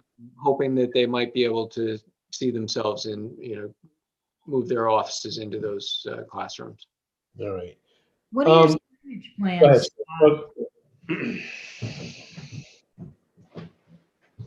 Got signage for the occupancies? Honestly, we have not figured out a signage plan. It'll probably be more like a directory in the building or in front of the building, but small, not nothing large, I don't think, outside. we're not anticipating that unless somebody comes up and says they want the whole building, and then Mhm. maybe there would be something to indicate that. But other than that, I think it'd be more discreet. So Sue, this still has to be referred to the county, correct? Yes. Okay. I think we could come up with a signage package very quickly. Charlie's historically worked with Timely Signs. We all know that they do a great job, and we could get something submitted to staff to forward to the county. What is excuse me, just so I understand, what does the county weigh in on? Just curious. It's just what if this would have any county impact, Oh, basically, which I don't anticipate any. I think they'll probably be supportive of it. It's a good adaptive reuse of the building. Charlie, it's jurisdictional. There are certain guidelines when you're within a certain number of feet of a county road, when different. So. okay, just didn't know what that was about. So right now, Sue, we're in a position just to table until we get some feedback from the county and. I don't know. I mean, I would be comfortable if the board is okay with it. You know, I don't know, you know, the only outstanding items really are the signage and the lighting. If there would be any exterior lighting, I imagine just some basic lighting on the front walk or front steps of the building, maybe in the back as well. There's refuse and recycling, which I think we could handle at staff level. It's up to the board if you want them to come back next month or let the board handle the balance of the submissions. The staff, you mean, handle the balance? Mm-hmm. For What office space only. Obviously, the event space would come back. Yeah, but I mean, what about with the having to be referred to county? I mean, if they come back with some recommendations, then we have to revisit it, right? I mean, yes. And that would have to come back to the board. Correct. If the board would consider it tonight, we'd be most appreciative, subject to the county's recommendations. Okay. I'm okay with that. Fine with that. Robert, you good? Yeah, I'm good. When do we expect the county comments? Well, they will meet the first Wednesday of May, so it would be shortly thereafter. But if they come back with comments on the first Wednesday of May after, will we have enough time for public notice in order to put this on for May? Or should we just put it on for now? I mean, I just don't want the applicant to get stuck, pigeonholed. Well, put it on for now, and then if the county doesn't have any comments, then it just gets taken off the agenda? Yeah. Yeah, I want to make sure that whatever notices we send out, they're timely so that we can discuss it in May if we have to. Okay, I'm good with that. And we can follow up at that meeting and share with the board our signage proposal that I suspect would be approvable at staff level, but we'd be happy to present it that night. Okay. All right, and we do have the short form there, Kyla, submitted? Yes, we do. Okay. All right, so let's do the seeker right now then. Does anybody else have any questions on the board? No? Okay, all right. Good. So we do have a short environmental assessment form that has been submitted, and it is in order. At this time, I'll make a motion that we approve it. Do I have a second? Second, Chuck. Second by Charles Palaco. All in favor? Wayne Platt is a yes. Charles Palaco? Yes. Robert Jacobson? Yes. Matt Gillis? Yes. Kevin Roach? Yes. All right, that is adopted, that's approved. So at this time, I will make a motion that we approve item number 14, Sue, which is only to establish the professional office spaces at this time, correct? Correct. If you'd like, I can read the conditions. They would Yeah, be. let's do that, please. Okay, board policy 6, 10, 15, 19, 23, 25, and 26. This would only be for the office space on the lower level, the first and second floors. The item will be placed on the agenda so that if necessary, they need to come back for Ulster County Planning Board comment. But staff will handle all lighting, landscaping, signage, refuse, and recycling detail. Okay, sounds good. That is a motion, part of the motion. Do I have a second on that? Add seconds. Second by Matt Gillis. All in favor? Wayne Platt is a yes. Charles Palaco? Yes. Robert Jacobson? Yes. Matt Gillis? Yes. Kevin Roach? Yes. All right, that is approved. Okay, Scott and Charles, thank you for coming. Thank Good you. luck. Late night, really. Thank you very much. All right, take care. Take it easy. All right, as I had mentioned in the beginning of the meeting, item 15 is 200 North Street. That's going to be taken up at the special meeting next Monday, so that is not on the agenda tonight. We also have item 16, the rezoning recommendation. It's a referral from the Common Council to amend zoning code section 405-9, parens C, parens D, and parens H. Dealing with accessory apartments, and section 405-34, parens J, off-street parking and loading. Dan had emailed everybody during the meeting the state assembly bill. Okay. You can open up your emails.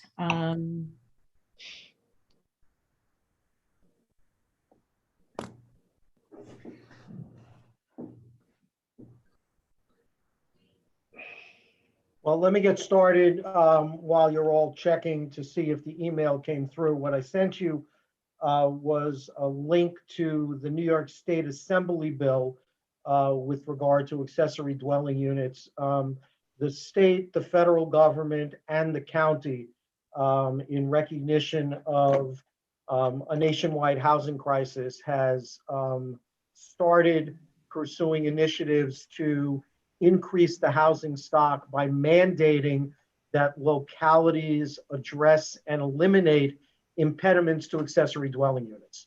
The Biden administration has introduced regulations and legislation to address impediments that exist in current zoning codes that limit the expansion of housing opportunities. The state legislature has proposed the specific legislation that I have forwarded to you that requires municipalities to remove impediments to accessory dwelling units. The county, in their housing report, has similarly focused on the need to remove impediments to accessory dwelling units. Our council, furthered mostly by Alderman Hirsch, has been attempting to move our city forward with regard to this issue, basically to get ahead of the curve. This board has repeatedly and regularly dealt with impediments to accessory dwelling units. We had one earlier this evening that are based upon certain provisions in the code that, quite frankly, are not only difficult to interpret, but impossible to determine what the purpose was in the first place, other than to restrict a property owner's ability to have an accessory dwelling unit. We have started with smaller steps, or attempted to start with smaller steps that don't go nearly as far as either the state legislation would require or nearly as far as the county is urging us to pursue. But we believe that this is an appropriate place to start. One thing I would note for the board is that according to the the proposed state legislation, if it's adopted, it would render all limitations in local zoning codes that inhibit accessory dwelling units to be void on their face. The state legislation also indicates that there can be no additional parking requirements for accessory dwelling units, and that any currently existing restrictions with regard to parking that limit accessory dwelling units are also void. Again, this is our attempt to start this process slowly. It has been put in front of the council. It will be in front of the council at Laws and Rules on Wednesday evening. And the process begins with referrals out to county planning, city planning, the Historic Landmark Preservation Commission. Again, it's my understanding that county planning is in the process of preparing their response. Again, my understanding is that they believe we are not going far enough.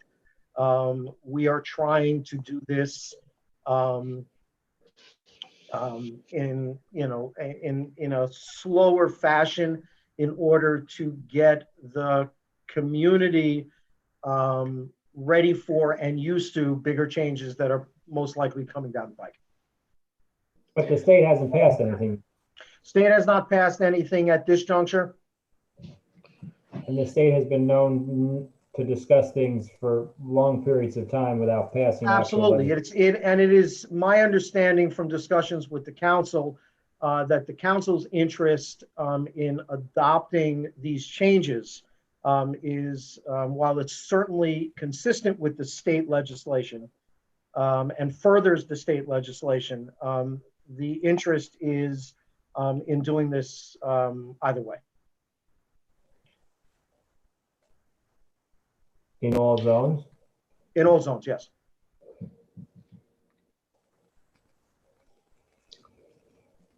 Recognizing the extent to which the current zoning code unequally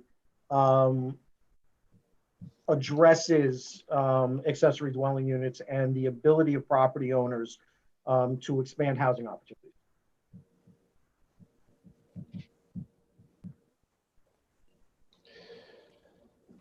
But where are the controls for other neighbors and neighborhoods that may not want this? Through site plan review by the planning board. There would still be a requirement that there would be a special permit issued by the planning board. This would remove the current impediments in the code or a significant number of the impediments and give the property owner the opportunity to come to this board and sell their proposal. But there would still be site plan approval and they would still need a special permit. One of the issues that the county has raised and that the state legislation addresses is precluding the municipality from requiring special permits. Okay. Our proposal at this point still requires the special permit and still requires the site plan approval. So it still leaves it up to you. And just for argument's sake, if you had a neighborhood that came forward, I mean, we had this actually about a year or two ago on North Manor Avenue. If all the neighbors came forward, we bought a single family residence, we don't want accessory structures, we don't want absentee landlords. If we're not supposed to look at parking and we're not supposed to look at limited housing, what is a situation where a planning board would be able to say, no, we don't feel this is a good idea under the special permit request? Well, the proposal doesn't say you're not supposed to look at parking and you're not supposed to look at density. The proposal says that that they are not impediments to the application proceeding. The planning board still in the process of reviewing site plan and reviewing the special permit application still necessarily has to consider those issues, at least under the current structure in our code. If the state legislation goes through, that's going to be seriously curtailed. Okay, but our proposal at this point is just to remove the impediments so that the applicants can come to this board and try to sell their proposal, and you can make a determination whether it's appropriate under the circumstance. Dan, I think maybe we should just talk about the specifics with this this proposed change, because the state legislation that you sent isn't really what we're talking about here. We're just talking about the portion of the size requirement, the year that the structure was built, right? Well, And the state then, legislation certainly is the backdrop that the council is going to have to consider when determining whether or not to adopt this legislation. Right. It certainly is going to play into their deliberations, their considerations. It certainly plays into the county's recommendation. And, you know, those issues, you know, definitely need to be considered by this board in developing your response and your comments. The specific proposals, as you pointed out in the staff notes, are fairly simple and can be addressed, you know, individually, certainly. But Rob's questions certainly are, you know, relevant and also have to be considered by the rest of the board. Now, we've had a number of zoning change proposals coming down from the Common Council in the past 6 months. And I think with some of these, we've asked to maybe sit on it for just to get to digest it for a month. And we're a board that when we say a month, give us a month, we usually take at the next month's meeting and get some resolution on it and go one way or the other. I feel I need to look at this a little further, not to make a decision tonight. I don't know what the Common Council's time frame is on getting this thing going, but I mean, we've done this in the past. If we ask for a month, I would feel comfortable doing that because it's a lot for me to digest right now. I don't know how the rest of the board feels. I know you've done a lot to explain why this is being done right now, Dan. I appreciate that. Well, let's back up for a second, and this really is in response to this board's comments, regular and continuous comments over the last 2 or 3 years, which is that the council needs to start acting, and there is interest on the council at this point to start sending you issues with regard to the zoning code month by month by month, okay? Yeah. And I would expect that this board will be seeing these types of suggested amendments regularly Okay. for the next 6 to 9 months. And this board has asked for the council to start acting rather than to just wait the 3 years it's going to take to revise the entire code. One of the reasons you've requested this repeatedly is because you are constantly put in the position where you have to make decisions based upon a code that is poorly written. Right. So clearly, they are moving forward. They are not going to, you know, refuse to consider your comments if your comments come next month rather than this month. Okay. It's going to be on the floor on Wednesday night. This is going to be a long discussion about some very complex and some very important issues. Yeah. You know, this is the beginning of the conversation. It's certainly not the end. I don't know technically what the timeline was in terms of when Sue received the referral. But again, as I've said to you before, the council is not going to say, no, sorry, you didn't respond quickly enough. We're going forward without you. Okay. And I assume if Don is still on the call, Don's going to agree with that, correct? Is Don still on the call? I don't believe so. I think so. We lost our alderman. He got I mean, tired. I mean, there is certainly some merit to how how this stuff all came about, when, the genesis of all of these calculations and requirements for apartments like this, when who knows why they were made when they were made or why they were done. But I mean, just looking at staff, initially is agreeing with a lot of this stuff. And I just need more time to look at this and, make a educated decision by next month's meeting myself. So Let's go around the table and just, address whatever questions there are. Let's address the specific changes that are being proposed. See if there is some sense of consensus regarding the individual ones and identify where the primary areas of concern are. Kevin, what were you going to ask? And I was immediately going to go toward owner occupancy required as one of the main topics. We are not proposing to eliminate the owner occupancy requirement. My understanding is that there is going to be pressure put on the council to possibly address that as well. And I believe that, that may be addressed in the future, but currently that is not on the table. So owner occupancy would continue to be a requirement under this proposal. Great, thank you. And as a planning board member, I would say I agree with that. That should remain as a requirement. Yes. Yep. Agreed. Want to take another issue? What's that?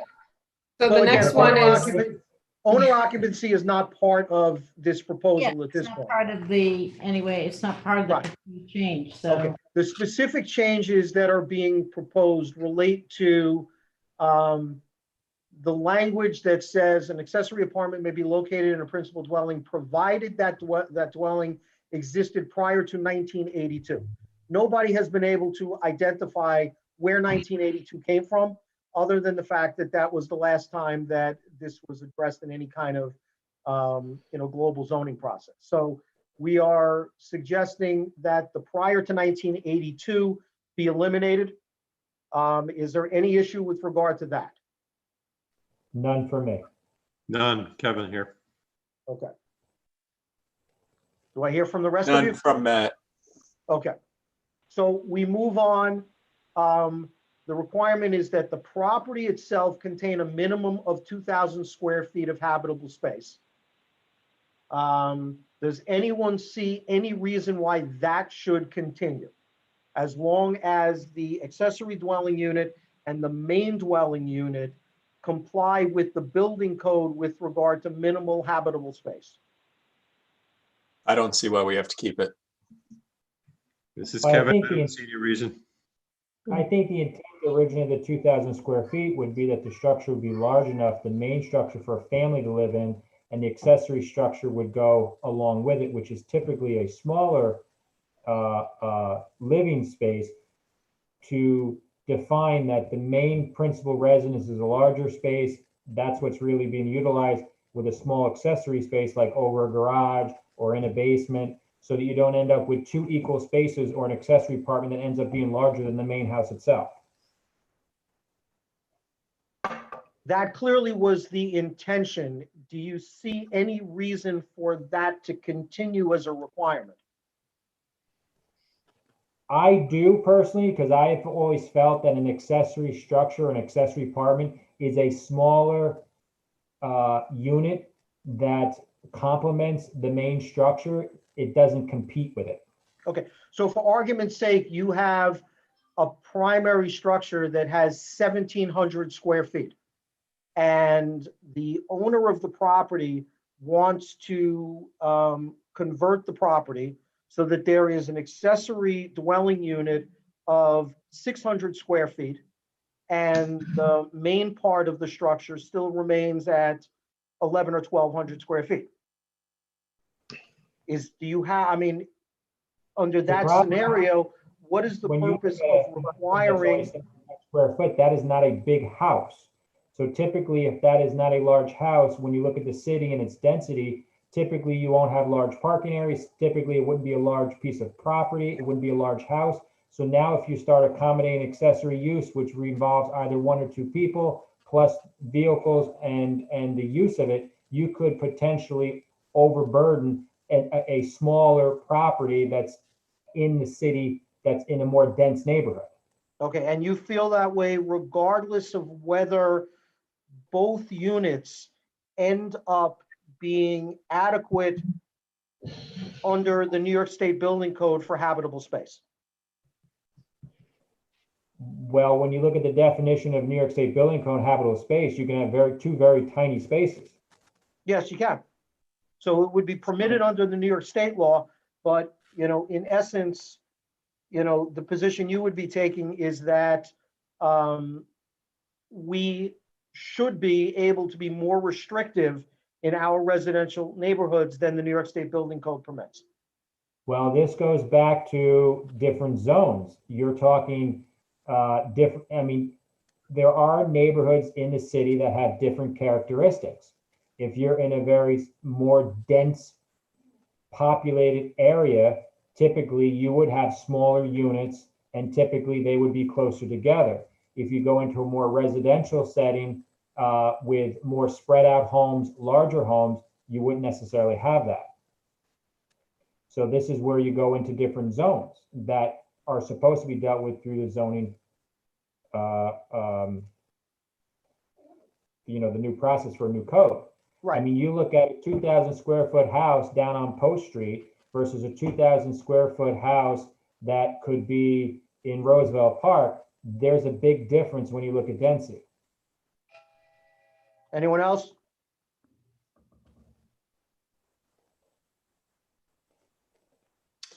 I see Robert's point there. So I'm leaning towards what Robert's saying.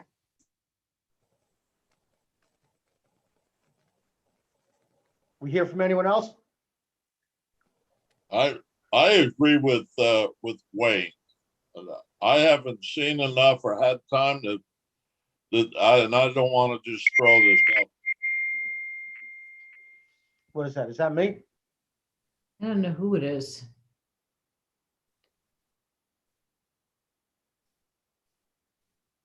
Okay, so we move on.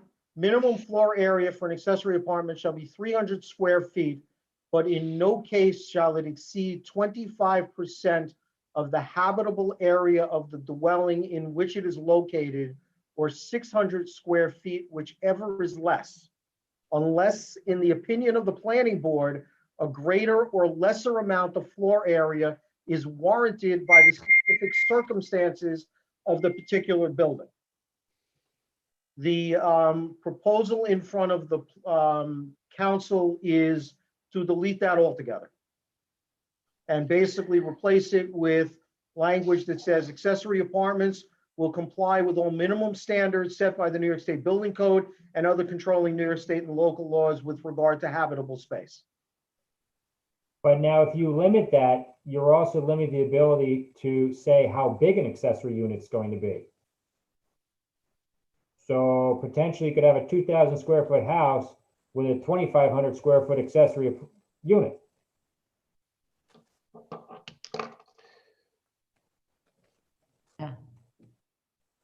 And that's the whole intent of the way the law was written, is again, back to my argument that accessory units are not supposed to compete with the main building and the primary use. Accessory units are supposed to be like a small one bedroom, a mother-daughter, small apartment over a garage. It's not supposed to be, I don't want to use the word excuse, but it's not supposed to be a mechanism to turn a single family into a two family. right, and that's what the planning board will do in the context of the special permit review and the site plan review. And again, my it puts concern is the you start taking all authority this and out- discretion back in the Planning board. hands of the reviewing board to Let Robert, determine whether or not a specific proposal is appropriate. Robert, you wanted to finish your thought? No, I'm just saying that if you take all of this out of the code, where does the planning board have the teeth to make these decisions when they're then appealed?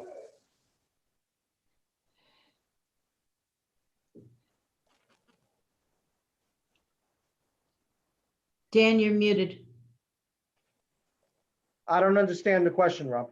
The teeth that Well, you if- have to I make the mean, decision is take that all the this out of the site code. plan review or the special permit is not granted unless the planning board votes to do so. You have all the But teeth. what's our guide? What is the planning board supposed to use as a guide so that we're not arbitrary and capricious in our decisions? Details that are provided with regard to the density of the neighborhood, the character of the neighborhood, the proposal that is put in front of you, the specifics with regard to the property at issue, the layout of the property at issue, and, you know, what proposal is in front of you.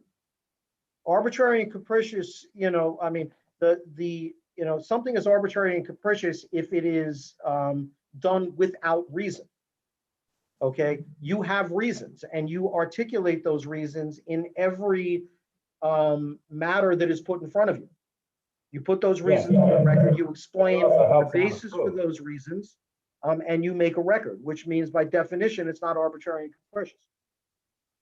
Robert, would you be more comfortable with something simpler than that? Possibly a percentage of the dwelling or I think the some, language could certainly be simpler, but I think by taking it completely out, I think the planning board is losing, I don't know, I feel like by stripping the code down, we're just gonna have a more difficult time in the future making these decisions. What is the minimum standard that's set by New York State Building Code? In the next paragraph down, what does that mean? I don't know what that number is. I don't know what the specific number is, but the building department is required to ascertain that and advise, you know, individuals prior to issuing, you know, building permits or certificates of occupancy.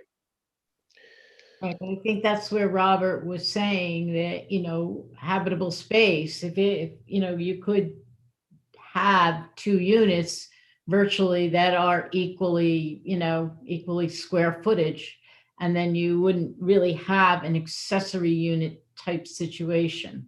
That's what I was about to say, where the line that defines where an accessory apartment becomes a second actual unit, that gets blurred now.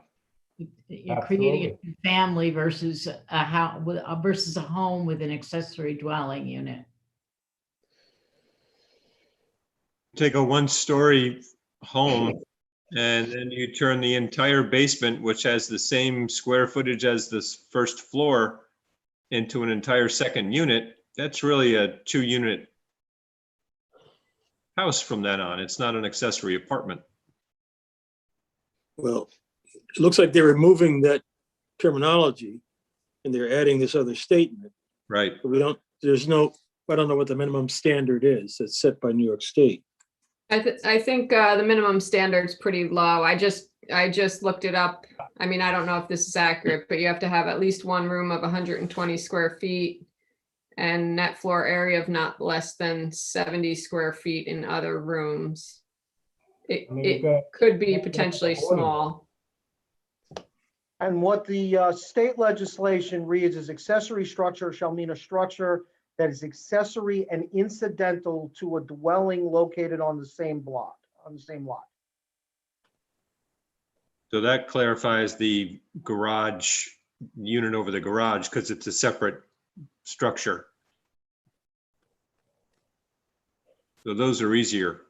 Right, but going back up to the second item, not to go backwards, but that was part of what staff's concern was, that you could have then people that have a residential home and they build an accessory structure just for the purpose to create a second unit on the lot. But does that unit then no longer has to meet the setback requirements? So then you get into these other separate considerations that the board wouldn't have, I don't know, and not to use Robert's words of teeth, but you really have to look at those things very closely as to what you could be allowing to become established. Is that what you truly want to do?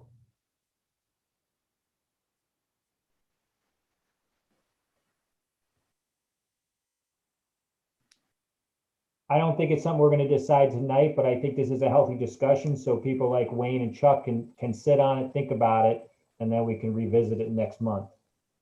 And Vince, where are you?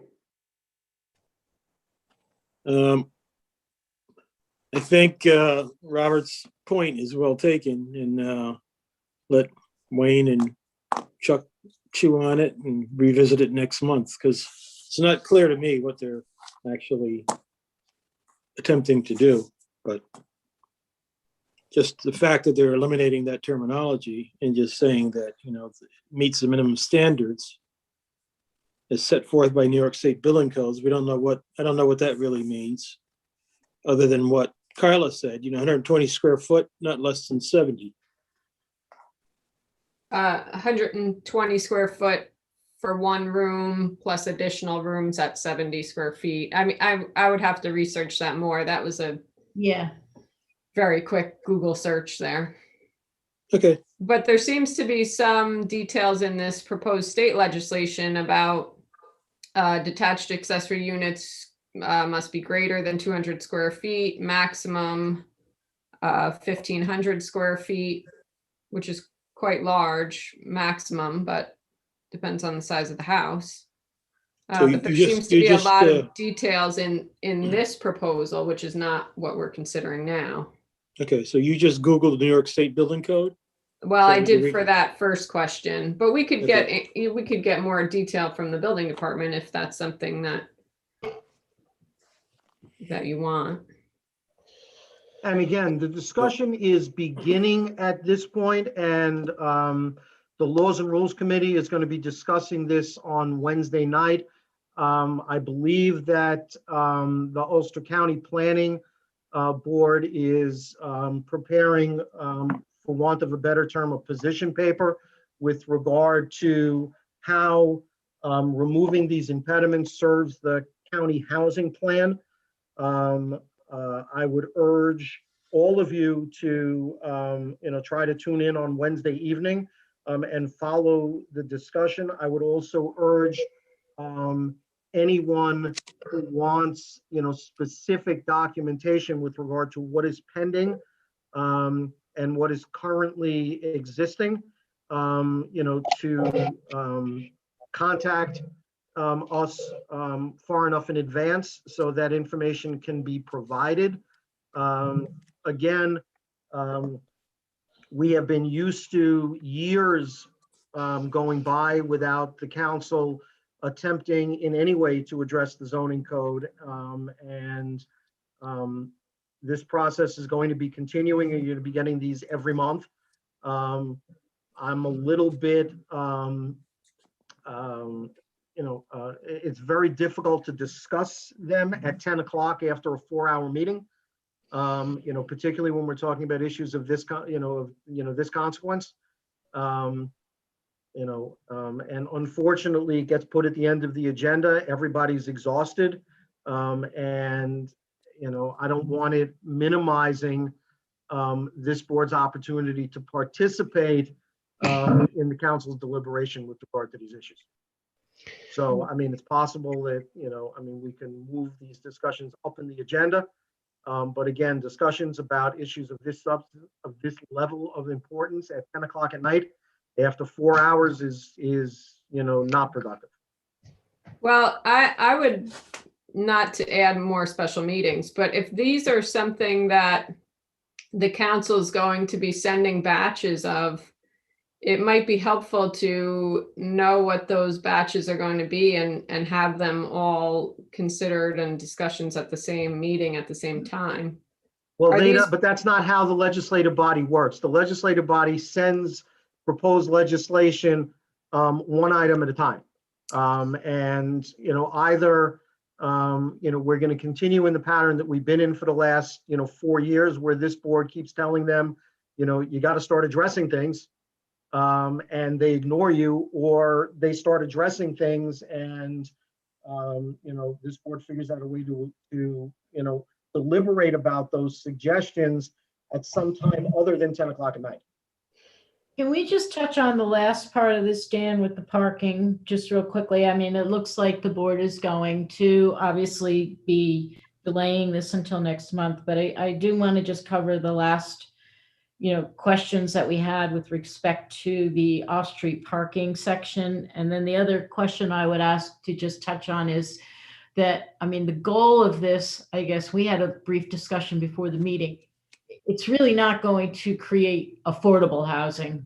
It's just going to create more housing, more housing opportunity, but Well, affordability. there's a significant disagreement about that between the city planning department and the county planning department and the state.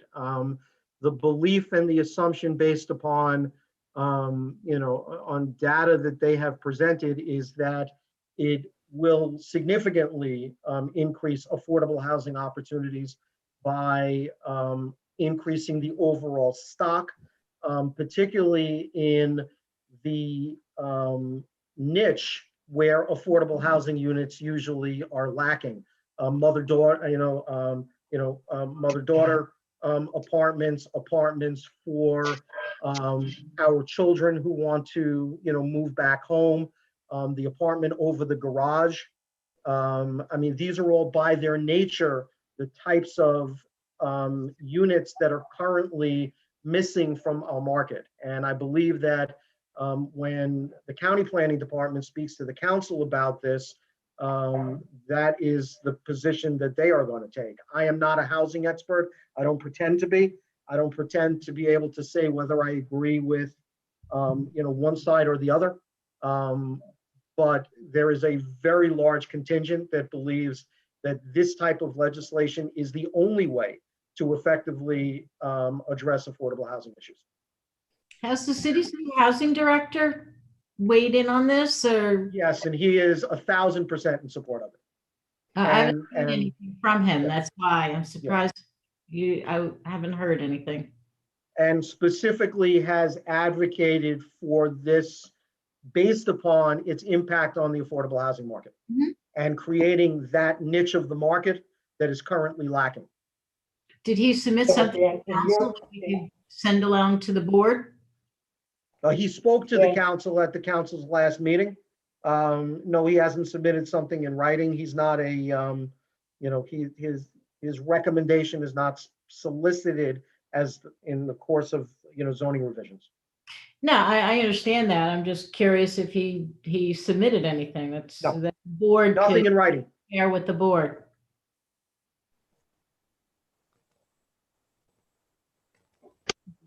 So the other issue that Sue had raised was the parking issue. And again, we regularly deal with, issues regarding parking and parking being an impediment to proposals that are put in front of you. This basically would say that one parking spot is required per dwelling unit unless the board in the course of site plan or special permit review determines that more parking is necessary. So it would eliminate the need to go back and forth between this board and the ZBA. It would eliminate the parking variance requests that both this board and the ZBA deal with on a regular basis. And again, would leave the discretion in this board to determine how many spots are appropriate based on a specific proposal that's in front of you. So Dan, that's for 1 and 2 family dwellings and also all multifamily. Yes. And I would also note that in the state legislation, and I believe that the state legislation goes too far and probably will end up being curtailed to a certain extent. The state legislation requires that all parking requirements related to accessory dwelling units are impermissible and cannot be imposed by a municipality. So Dan, you just to go step back to the beginning of the conversation, you said that the common council right now is not, they don't have an owner occupancy requirement for this type of housing? No, they do. It is currently in the code. It is remaining in the code. There is no proposal at this point to remove it. What I said was that, yeah, go ahead. So that will control any like type of absentee landlord or landlords trying to create more units, et cetera? Correct. What controls are the council going to put in to prevent people from building these accessory apartments for Airbnb purposes?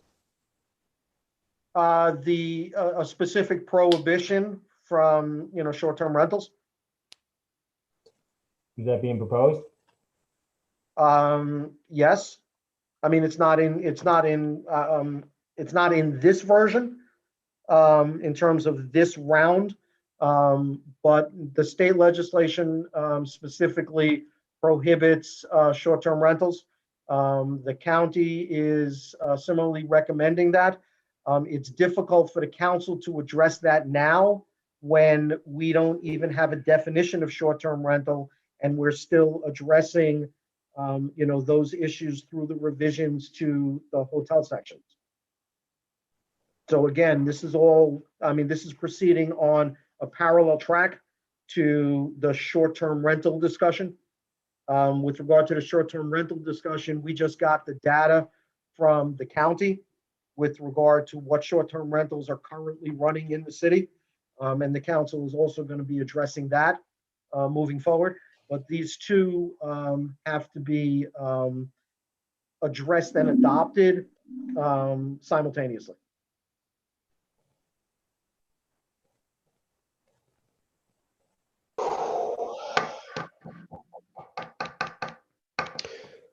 Well, Anything else? Yeah, I know Wayne wants to close out. I do. I do appreciate you engaging in discussions with us, with this board for this and other matters. And I rely a lot on you for your advice. And I know I appreciate it. And I need some more time on this, and I think maybe others do. So I'm gonna. Do I need to make a motion to table this right now, Sue? Or is that? You do. All right. At this time, make a motion to table this item until the next month. Who's the second? Well, I would suggest, Wayne, that rather than just tabling it, that the board officially request or notify the council that you are not prepared to make your recommendation at this point, and you are requesting that they do not act on the proposal until next month. Okay, I can, that sounds appropriate. I'll go with that. I'm gonna amend my motion to reflect what Dan has just suggested. Do I have a second on that? Second. Second by Charles Palaco. All in favor, Wayne Platt as a yes. Charles Palaco? You're a yes. Give me a thumbs up, Chuck. All right. Robert Jacobson? Yes. Matt Gillis? Yes. Kevin Roach? Yes. Okay, thank you. And Vince, I know you're give me a thumbs up too on that. You're good? All right. No good. All right. All right. Anything else to Sue tonight? That is it. All right. I'm making a motion to adjourn. Do I have a second? Matt. The second by Matt Gillis. All in favor, Wayne Platt is a yes. Charles Palaco? Yes. Robert Jacobson? Yes. Matt Gillis? Yes. Kevin Roach? Yes, please. Okay. Very much. I like that. We'll see everybody next Monday. Thank you so much for tonight. It was a long night. Got a lot accomplished. And take care, folks. Good night. Okay. folks. Good night. Okay.